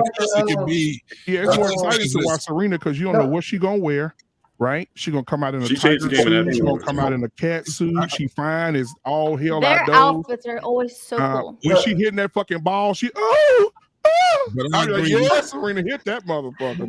He does not sound like that. I did support the U.S. women's soccer team because the U.S. women's soccer team was way more exciting than the men's soccer. Our men's soccer team fucking sucked. Yeah, that's they got eliminated. Yeah, I supported those women when they wanted to get more pay, but Ace Butterflies figured me out. But it's still, it doesn't. But those still don't. They can't compete. You did what?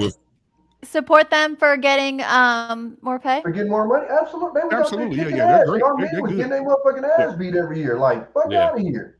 Couldn't even get out of the first round. They're close to the ground. But Hold on. those are global sports too. So wait. So hold on. I'm sorry. I just getting their motherfucking ass beat every year, pissing me off, and then the women out there whooping ass. Hell yeah, they should pay more. Actually, the girl I went to high school with is on the team.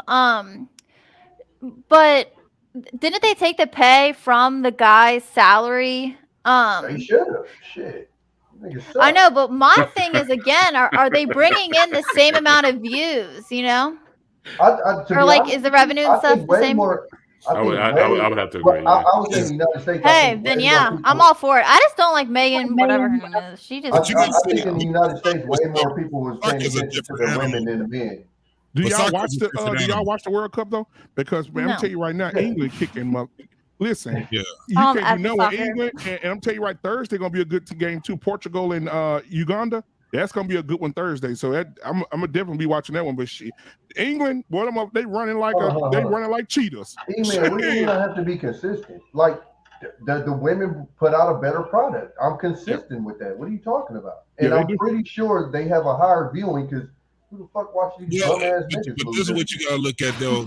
Those are global sports. Like you just look at the doggone the stadium.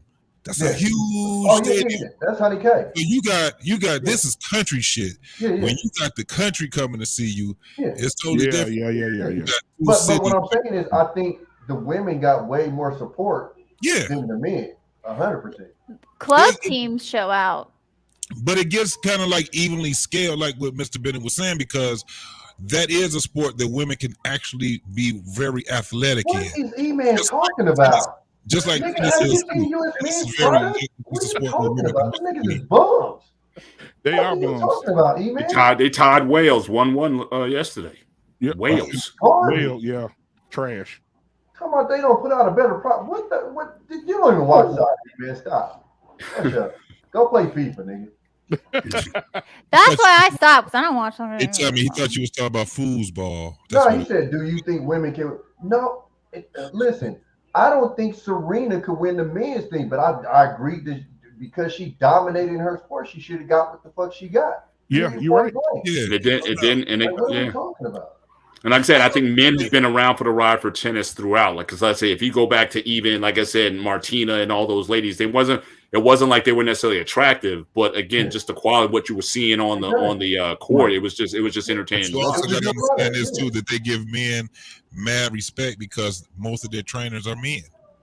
Yeah, their trainers are men. These women have been Coaches trained, too, you know, world class trainers, and they were men. You know. Can I ask the ladies about, well, since we're just going around talking about sports and everything, do you think that a lot of the female sports are becoming overly sexualized? Like if you look at like track and field, or if you look at the volleyball or whatever, I mean, they basically wearing thongs out there now. I mean, so is that intentional to kind of draw more interest in the sport, or you just think that's just just a tad? Do you got a problem with that or whatever? Should it be just about the sport, or this whole thing with the dressing and all that? Well, I'll say this. Hold on, before the ladies go. I think anytime a woman is, anytime a woman is doing something physical, or as far as sports or physical like that, she's gonna get the attention. Let me tell you why. Because we got our homegirl on this panel right now, Coach K. Coach K, when I did the intro to her show for Thursday. Oh yeah. Her picture came up of her working out with them. Yeah, fucking that was tights my on. before picture. And she was turned toward the camera with that, and boy, these nigga went crazy. Oh my damn, Coach K find the motherfucker. So that's what she got from that picture just alone, with her having tights on in the gym, flexing her arm up. You know, so you know, I think you know, they said like Serena, when Serena played tennis, I watched to support her, but we know Serena has a technique that she does where when she's getting ready to serve, she'll bend over and toot that ass up and just wave it back and forward 3 or 4 times before she hits the ball. You caught that right. See, I go back even before then. Like go back to track and field, like FloJo. When FloJo started coming out, I mean, she already was attractive as it was, but then she started coming out with them bodysuits and the one leg and everything. So she really glammed it up, and then it's like she set a trend for everybody else. Now again, you look at the track and field runners, you know, at that starting line, it's like you can see almost everything. It's the long jumpers. It's it's a constant thing now. So you was talking about something else, right, JT? You was looking at something on the internet. Yes. Not to Mr. Bennett's comment. Let me show y'all something. Yeah. So, what's the girl's name? Damn it, y'all may know the girl's name. She's a professional volleyball player. Y'all be sleeping on volleyball, dog. Man, that is an intense sport. That might be the most intense sport. I played volleyball in my off season for hoop, and we used that to watch the winter. Man, I'm trying to tell you. You talking about the real one, not the beach volleyball. You talking about the real one, yeah. The real one. So this is one of the volleyball players. Because my son was like, my son 15, so he was like, Daddy, you want to watch tennis with me? I mean, not tennis, volleyball. I said volleyball. I said, what you watching volleyball for? I said, no, we don't even like volleyball. White man over there slipping. So he said, Daddy, look. And so I sat down and watched. Right, I ain't trying to be like that in front of my son. But I said, ooh. But so I'm going to show you the girl my son got a crush on. When she played. Put you on, Black man. Did you thank him? Yeah, hey, man. This the girl right here my 15-year-old got a crush on right here. I don't even know her name. Maybe y'all know her name. Oh, yeah. Yes. Boy, my son in love with this woman. My face right there. Oh my God. My son love her. Face right there. Your face right there.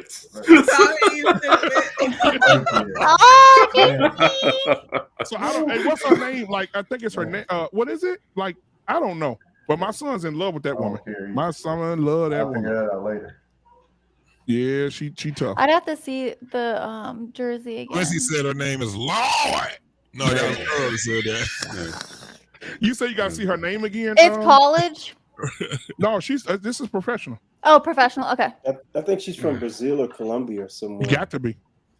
But beautifully animated. I wanted to hear from you. So, are you cool with just how it is now with the Do you think it's becoming more sexualized with the sports, or you cool with it as is? Women are gonna be sexualized. Period.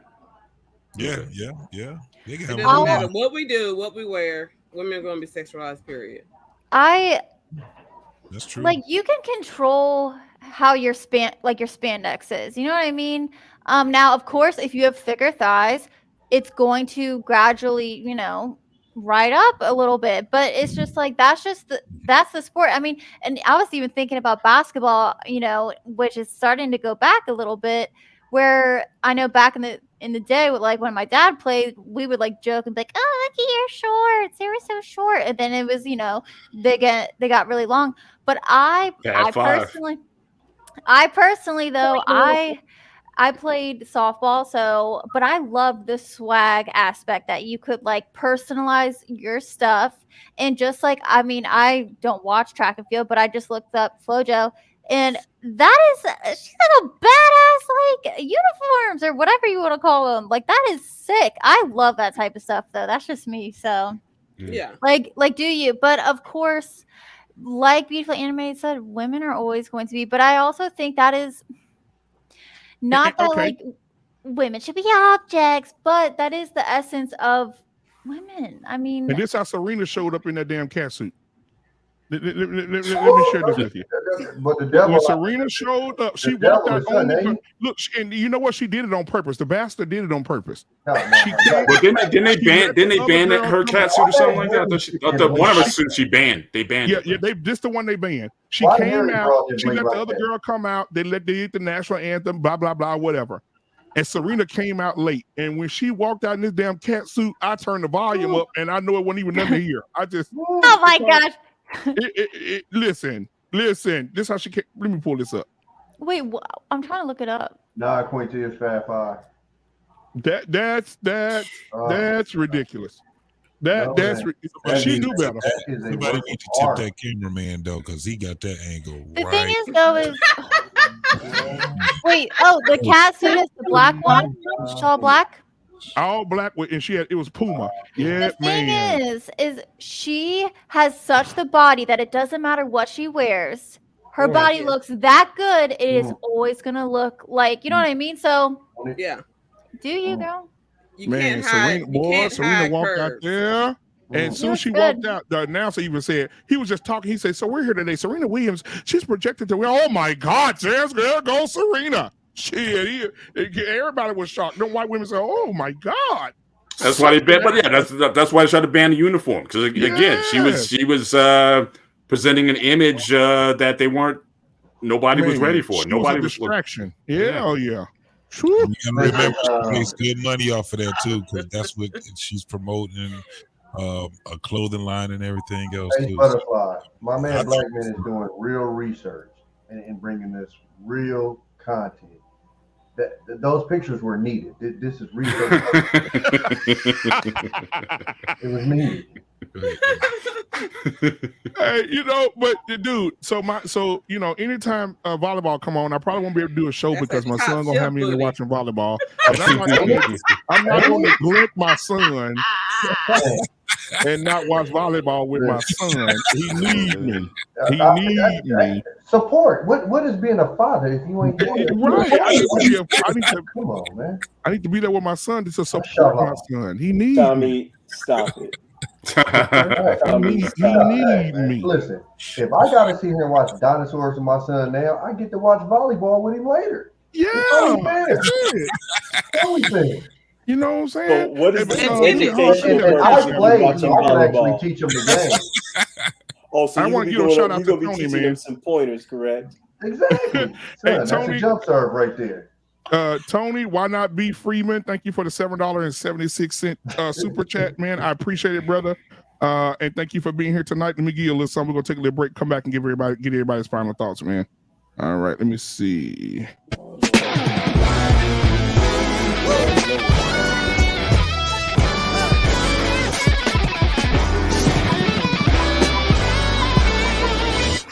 I got a red room, it's the red down when the sun sets in my bedroom. Oh, it feels like I'm inside a flower. It feels like I'm inside my eyelid.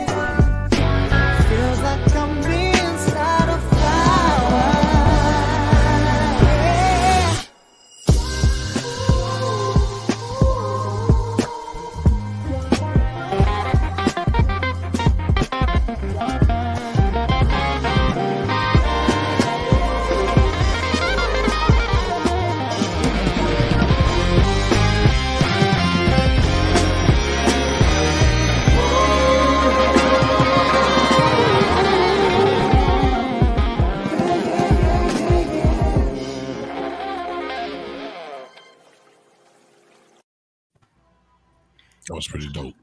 That boy good. I just think it's got to be like kissing the microphone. I'm never gonna Man, in that thing. So thank you so much for that super chat, man. I appreciate it, Tony. But yeah, I'm gonna go ahead and get everybody final thoughts, man. We had a good show tonight, man. I had a lot It's of fun. long. I had no idea it was the time. It's like we've been chatting. This is a good show. Yeah, really good show, man. And thank you guys for coming in tonight. I appreciate it. For the rest of the week, we're gonna be off. Coach K is gonna be with family. I'm gonna be with family. Lord have mercy, Jesus. You'll be all right. I gotta start hiding all my stuff from You'll the be all right. thieves. I got, I got family members that can steal. I just, They don't need to be in your house. No, I'm telling you, they don't steal intent. Let me tell you what they do. Let me pick up something. Hold on. They'll say, hey, these Beats headphones are really, really nice. Where you get these from? And I said, oh man, I don't remember where I picked them up from. Oh, okay, cool, man. But yeah, so what we eating today? And next thing you know, they in the car with the shit running, they gone with my shit. You know what I'm saying? You got to watch them. You have to watch them. No, I don't have nobody in my house that I have to watch like that. No. Now I got. If I got to watch like that, you don't come in my house. Me and my son got a Nerf gun this year. We got them bitches loaded up 30 rounds. And when they start putting shit around their neck and acting like we gonna start just shooting people. I'm just tired. You say put it down. DL Saint said run that back, white chocolate. Thank you for the $10 super chat, man. I appreciate it, my brother. All right. Hey, Shushu got something she want to say first. I should have fucked you up, but I let you walk away, and I let you come get yourself together. But bitch, I'm gonna let you know if you ever pull that shit on me again, that will be your last motherfucking day standing. I promise you that. All right, let's get white chocolate in here.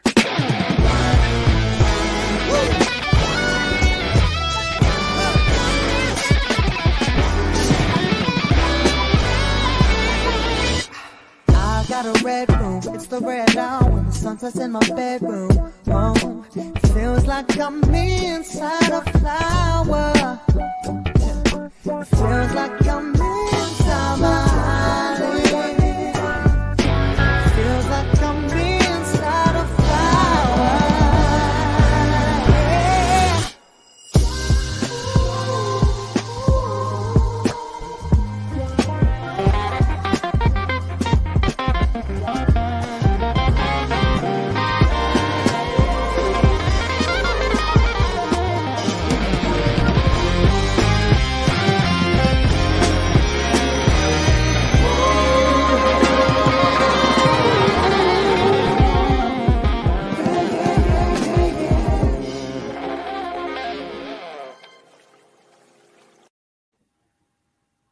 That boy good.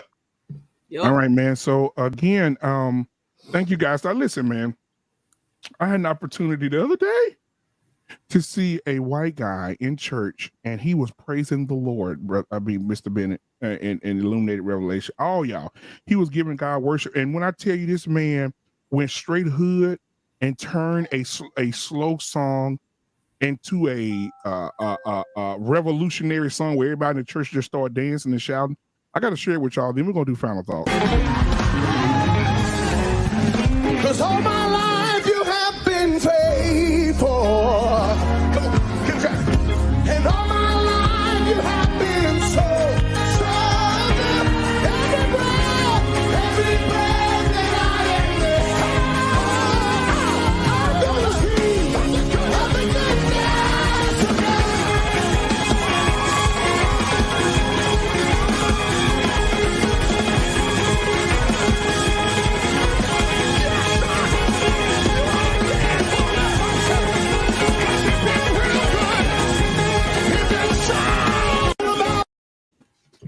All right. Hey, listen, you got to be. Let me tell you something about music, because I've been in music all my life. You have to be great musicians, because that wasn't planned. You have to be a great musician for that man to turn around and say, "All my life," and put them on. He put them on the tempo. All my life I have been. And the drummer just come right in. You gotta be a great musician to do that. But anyway, I'm sorry, those white people in there look so freaking stupid. You guys were thinking it, and I'm gonna say it. Hey, Coach K, you crazy? Coach K. We talked this last episode. Coach K, really. Coach K, don't do that. Don't do that. Don't do it. Don't do it. Don't do it. Coach K, wait a minute. Coach K, I did not think Don't do it. I'm saying that shit again. You're gonna have to go before the congregation right now. Cause all my life you have been faithful. Come on, get track. And all my life you have been so good. Every breath that I am, I'm gonna see every good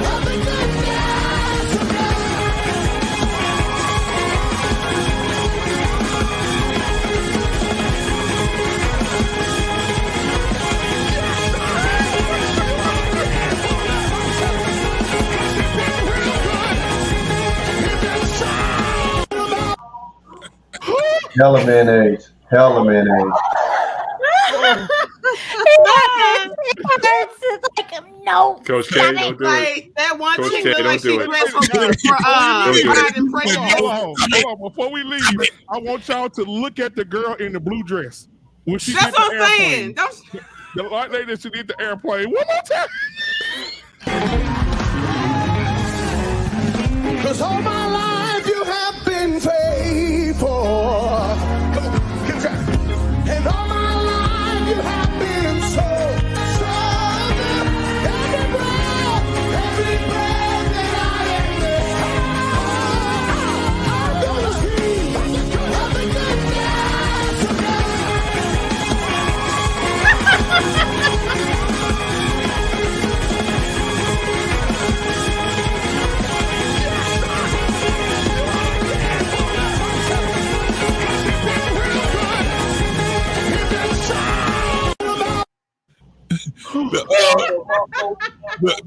the little man. He was funny. Yeah. I noticed that shit the first time. Coach K say she was like, "Stop it! Just like you just Can you imagine Coach K being there?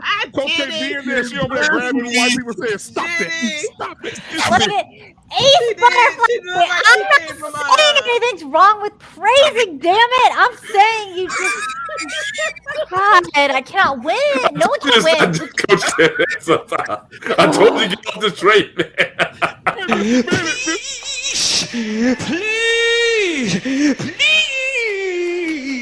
Please forgive me.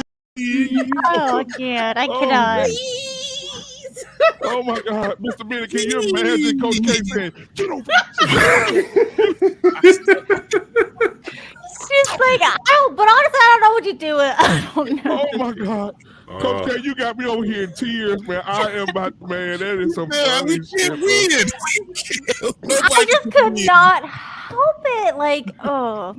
Because you all know She this. hasn't been touched yet, Black Man. She needs a touch. Yeah. She needs a touch. You need a touch, Coach K. All right, well, so we're going to do final thoughts. Coach K, I'm gonna need you to go before Thank the y'all for being here, congregation man. along with Black Man. I'm gonna need you to come before the congregation. You just no, we can't do that. Well, wait a minute. No. You always tell me you come to the congregation. Okay. I gotta be positive. No, you got somebody to come with you now. I do. You got Coach I K. do. Both of y'all going before the congregation. I got, Everybody and else listen, is since cool. we're going to the congregation, we do want to pray for Deborah tonight. For real.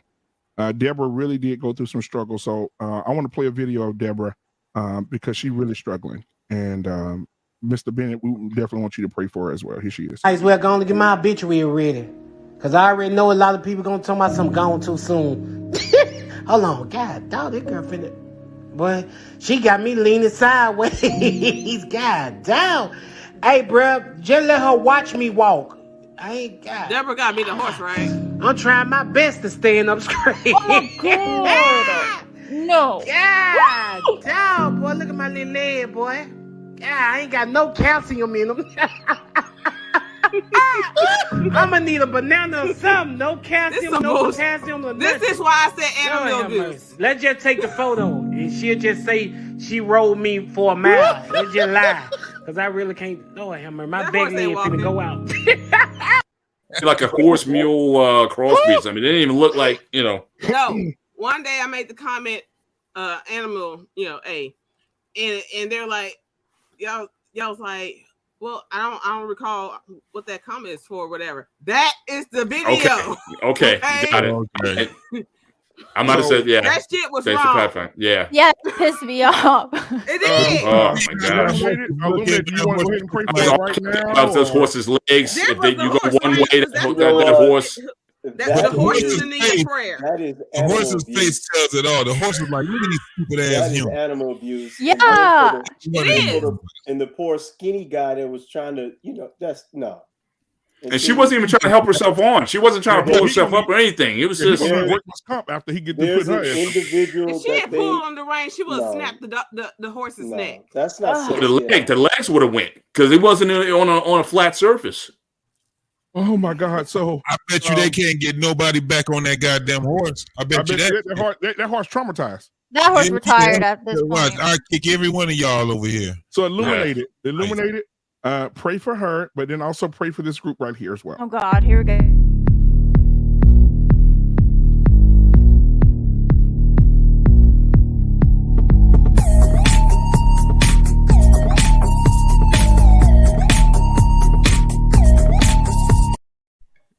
What's up the Tropicana, like lemonade or whatever the heck? Like what? Coach K, I need you to get that right. That is Simply's lemonade. Simply. Oh, you know what? I'm used to that. The little ones. Oh my God. Oh my God. I know what you're talking about. There was some vodka in there or something because he was I'm mixing. passionate about my Simply's lemonade. Actually, That the is some better good one stuff, the actually. raspberry. Yes. Dude, you know what? I need a timeout saying fucking Tropicana. That's for sure. So, It's the green cap. What is your final thoughts? You know, stupid people shouldn't handle animals.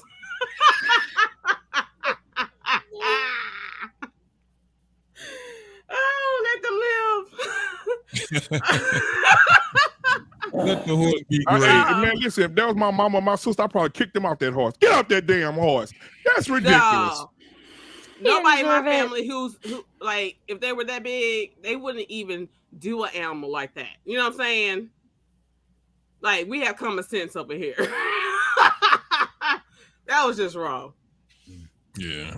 But no, like I said earlier, if a woman signs up for something, let her do it. It's on her to drop out or not. If she signs up, let her do it. Even if she's Just sleep out of there. even if that happens, she signed up for it. She walked into the ring. She asked for it. I'm sure she signed a contract. And you don't want her to run into a fighter. You don't want her to run into a fighter like this. Ready? Yeah. I'm ready. So it's bad out here. It's bad out here. But thank you so much, beautiful animated. We love you, man. Have a great holiday. We'll be back. Safe. We'll be back working on next week, on next Monday. All right, everybody have a good week off, and we'll be right back at it Monday of next week to give the people what they come to see. All right, thank you for animated. All right, Illuminated Revelation in the building tonight. He's gonna give prayer to those he just saw, and oh man, I'm gonna be prayer for you. You the one need prayer. You need prayer. Can you? I want you to pray her name right here. They call her. I will. They call her Harry May, and then no. And then you got the Chicago Bears offensive line. Okay. All right, go ahead. Y'all the one made these women sexy, not me. They need a diet. Carrots or lettuce or vegetarian or something. But anyway, it's been fun. It's been real. Just starve yourself.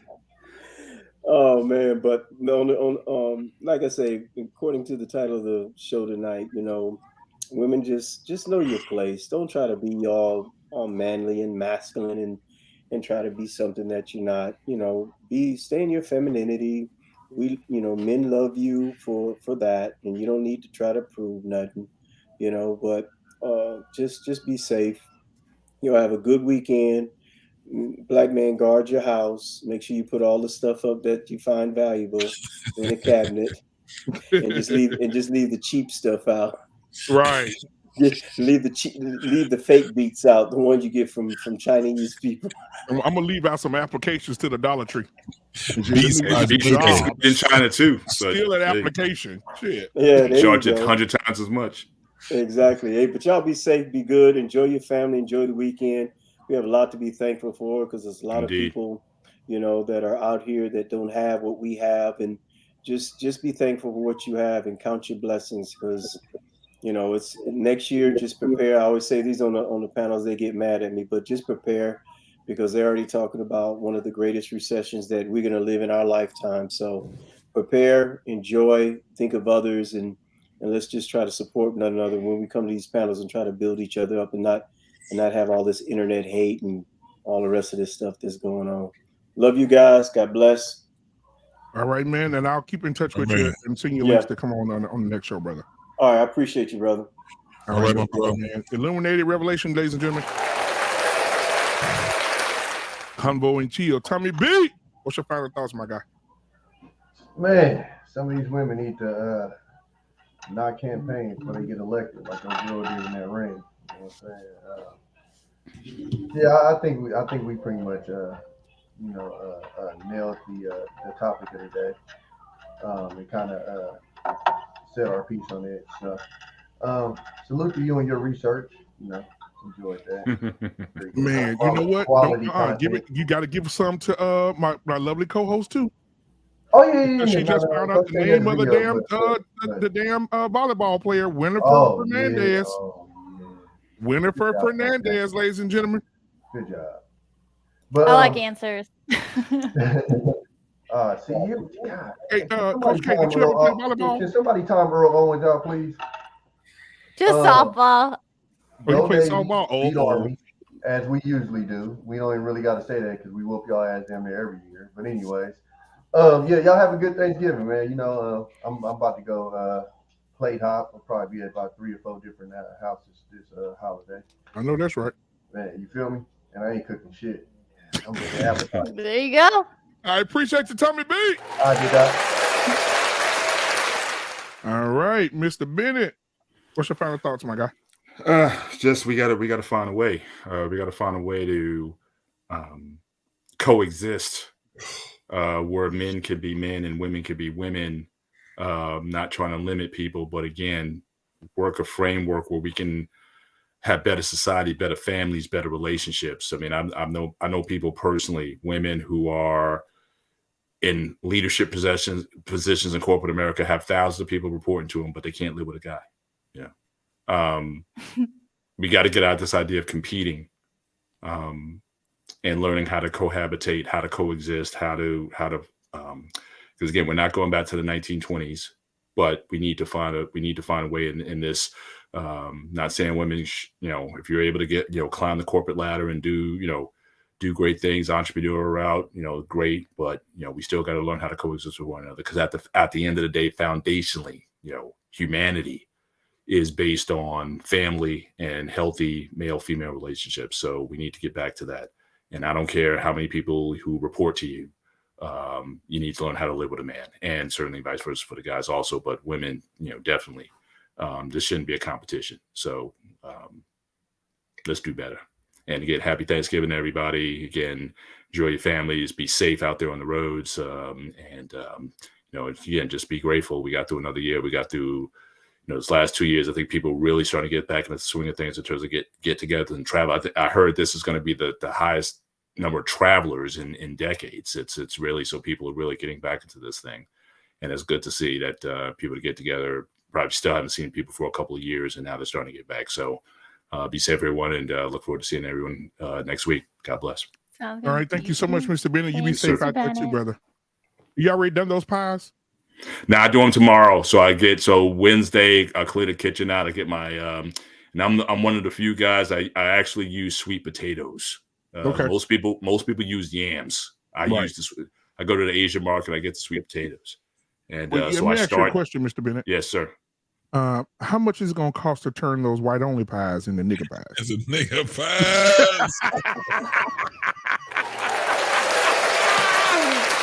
Oh my gosh! Just put some brown sugar in there. They'll never know the difference. So. Oh my God, y'all ain't never seen the Life? Go see that movie. It'll bless you for the holiday weekend. All right, thank you so much, Mr. Bennett. You have a great God evening, bless man. everybody. Be safe. Bye. Thank you. All right, my boy JT, what's going on, man? The upper room with Jesus.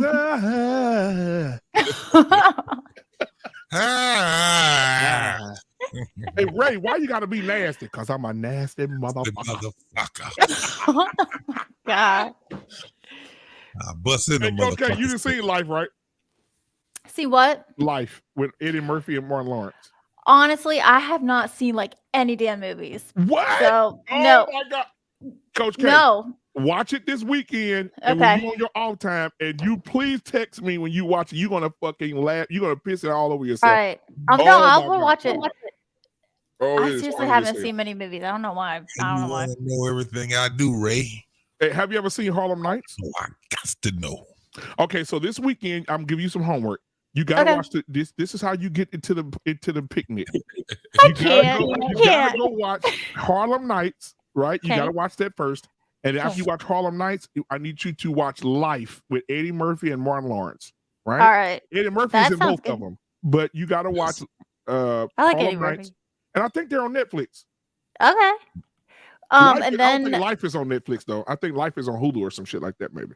Life is on Prime. Prime, Or yeah. oh, either way, I'm all right. Then I'll report back. Yeah, man. Please, I swear, when you watch it, you're gonna be laughing so hard. Call me while you laugh because I want to laugh with you. All right, go ahead, JT. I got a couple of TikTok videos I got over here on YouTube now that I did. Yeah, I remember that one. The one you did with the with Harlem. That shit was funny as hell. You want your cornbread? You know, if you want my cornbread, right? You want, hey, you got to give him nothing, man. He can go up there and get his own portion of cornbread. Part two of my killer spree up in this motherfucker. So they took my cornbread. Hey, you know what that boy say? You know what, Sherry Pack? I was gonna leave, but your wife, she begged me to stay. He said, "You know you done fucked up, boy." Go ahead. Are we gonna let Coach K watch? We're gonna let Coach K watch? Oh man, You guys are hilarious, and I don't even know what you're talking about. Man, it's funny, Coach K, when you watch it, please call me right when you laugh so I can laugh with you. I promise. Go ahead, JT. I'll FaceTime you. well, we already concluded that there's no equality between the genders of women and men. It's not even a big argument. We already understand that there's some other agenda that's going on by other groups that's trying to get some type of superiority. But please note that, man, there are some things that women are absolutely great at. Pool is for one. You have some great bowlers. You got some great archers. Exact archer. Now listen. Now that's my shit right there. Archery is that's the shit. Ooh, that is that is badass. Yeah. Fucking pool though, or bowling. I mean, He said bowling. I say what?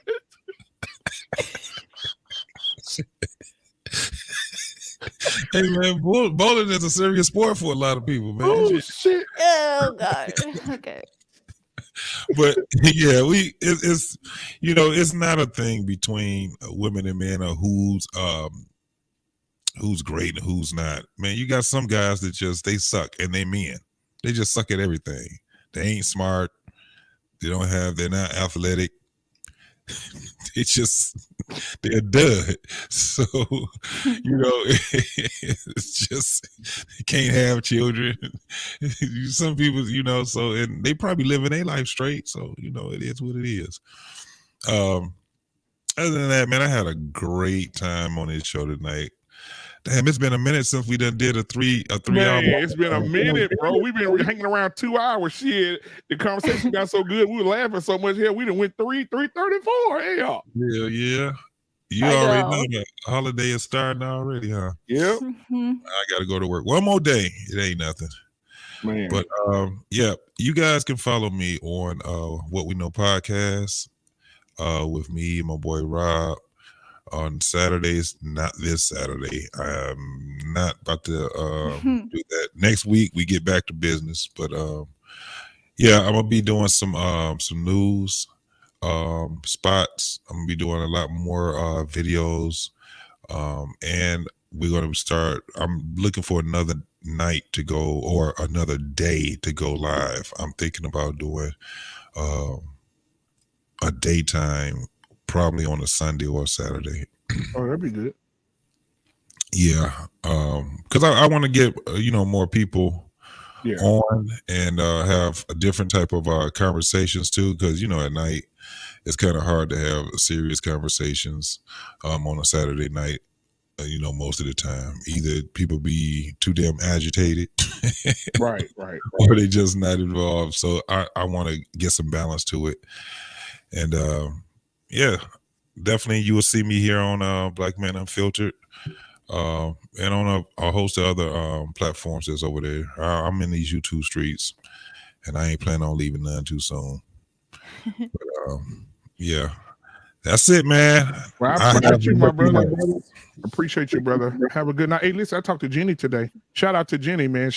We love her so much. So shout out to Jenny and her family. Oh man, shout out to Jenny, man. Jenny, she said she's gonna have 40 people in her house this weekend.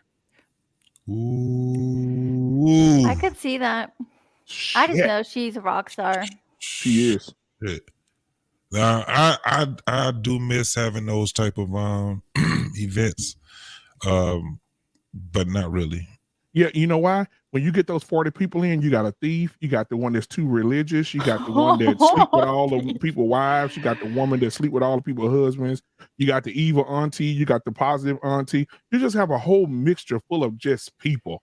Yeah, you want to keep the two that don't mix. You want to keep them away from each other. You got one that sell dope. You got one that don't sell dope. You got one that's a feminist. You got one that's anti-feminist. You got uncle that want to fight everybody. The one that want to pray for everybody. It's just a mixture. It's just a mixture. Bipolar. Yeah, you got the bipolar ones. She laughing the next minute, cussing somebody out the next minute.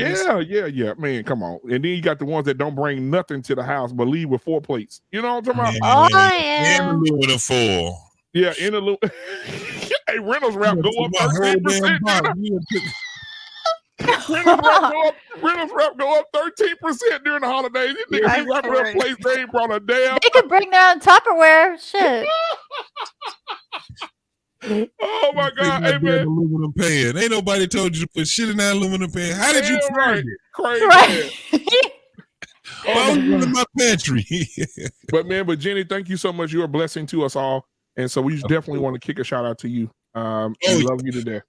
Oh, and you can't forget, Black Man. You can't forget the little klepto kid.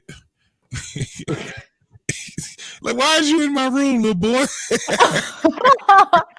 How did you get up here? Didn't I say everybody downstairs? He got your Rolex on and everything. Around the house, role playing in your shit. Hey, to put on 3 of your damn colognes. Yeah, man. Oh my God. Go in your room, your bed messed up, then they jumping in your bed and shit. Kids are horrible, don't they, boy? You eat your good candy. How did you find that? And look, you in the kitchen over there chewing. You like, damn, that candy was in my nightstand. This motherfucker. Oh, that's good. Oh my God. But anyway, man, shout out to my boy, man. You have a good Thanksgiving, brother, man. Hey, listen, man. Hit me up if you want to talk about anything, brother, and you want to laugh about anything. I'm waiting on Coach K to call me while she watches this damn movie. I know. I'm going to be on it. All right. Thank you so much. I'll be giving you a call, brother. Oh Lord, Coach K. Whew. Another That show. was So that was a Coach good K, one. 2 movies, okay? Yep. Life and Harlem Nights. I think Harlem Nights is on Netflix. Life should be on Hulu or Prime Video. Okay. I'm gonna get them both. Oh my God. When you watch them, you're gonna laugh so damn much. You're gonna want to watch them twice because you're gonna laugh so much you're gonna start missing stuff. It's funny as hell. I want to know it and memorize it. I'll have to see if my fiance, I'm sure he's seen it. He's seen movies. I haven't seen shit, so Yeah. I'm excited. I'm really Hey, excited. I'm excited for you because you're gonna laugh so hard. But yeah, what are your final thoughts, sweetheart? Oh, yeah, like Illuminate said, women should just stay in their place. Stay in your lane. Doesn't mean you can't go for stuff if you want to go into STEM. I mean, women go into medical field, obviously, but if you want to go for, engineering, whatever, do it. Like, fine. That's what's great about America. You can go for it, but no one's saying you can't. But at the same time, you're just lying to yourself when you say that you can do anything a man can do. Come on. And you don't want to. Let's be real. You don't want to. I don't want to either. So, but yeah, at the end of the day, men and women, they're both needed. They're both necessary. They're both wonderful and valuable. They're just different. So that's all I got. Yep, same here. I'm with you on that. I agree. That women, it's a beautiful thing when you could stay in your place and we stay in ours, and we just come together and make it better. You're tired. I saw a video, Coach K, of a man walking behind a woman. He videoed it because how women are these days. Me too. So he was videoing himself approaching the lady, and he was like, "Hey, excuse me." She was like, "Don't be walking up behind me. Don't ask me nothing. I got a husband." He was like, "Ma'am, I'm not trying to talk to you, but I was trying to let you know that your tire is on the rim right now. It's on the flat." And she was like, "Oh, can you help me?" He said, No, call your husband." Oh, well. And he that's walked what you off get. and left her sitting there with a flat tire. Like, so I saw that video. I was like, wow. I mean, that's the world we're living in today. I mean, I remember and I back can't in the day, blame 'em. women would smile. Oh, thank you. So Yeah, I don't blame them. I mean, and that's a topic we'll have to have one of these days, is like men getting married. I of course want them to, but I don't blame them. So yeah, we got to talk about that for sure. All right, Yeah, it's well, good. Coach K, I want to thank you for all that you do. I No, think you do a thank great job. you. No, thank you, Black Man. You deserve a nice little break. That's for sure. You have all the ideas and you work hard at this thing. And I know this isn't the only thing you got. So Right. you're the man behind all this. So thanks for just allowing me to be in the space. I appreciate you so much. I appreciate all of you guys, but man, but you're here now, so I appreciate you so much for coming in on Tuesdays and doing your show on Thursdays, which is also awesome as well.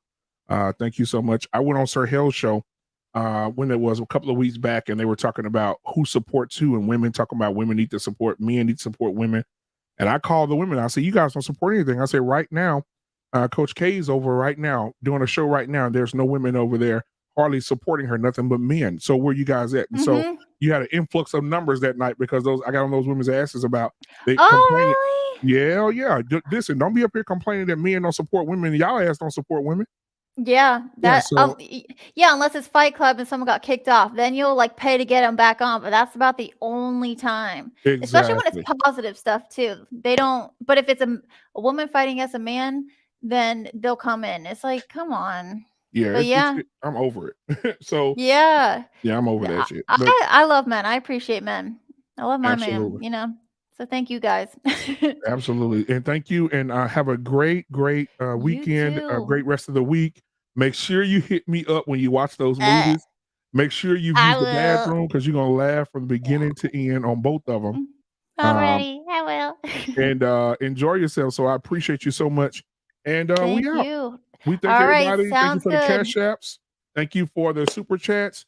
Thank you for the comments, being in the comment section tonight. Thank you for everything you guys do. Have a great weekend. If you're depressed, stressed, feeling at the end of your rope, please, IM me. I'll talk to you as long as you want to talk to me. I'll email you at email me at blackmanunfiltered@gmail.com. You can email me. You can hit me up on IG. I'll be there for you if you need me. So definitely that. So thank you guys so much. This has been another episode of Talk That Talk Tuesday. And we'll see you guys next week. Peace. See ya. Peace. Oh.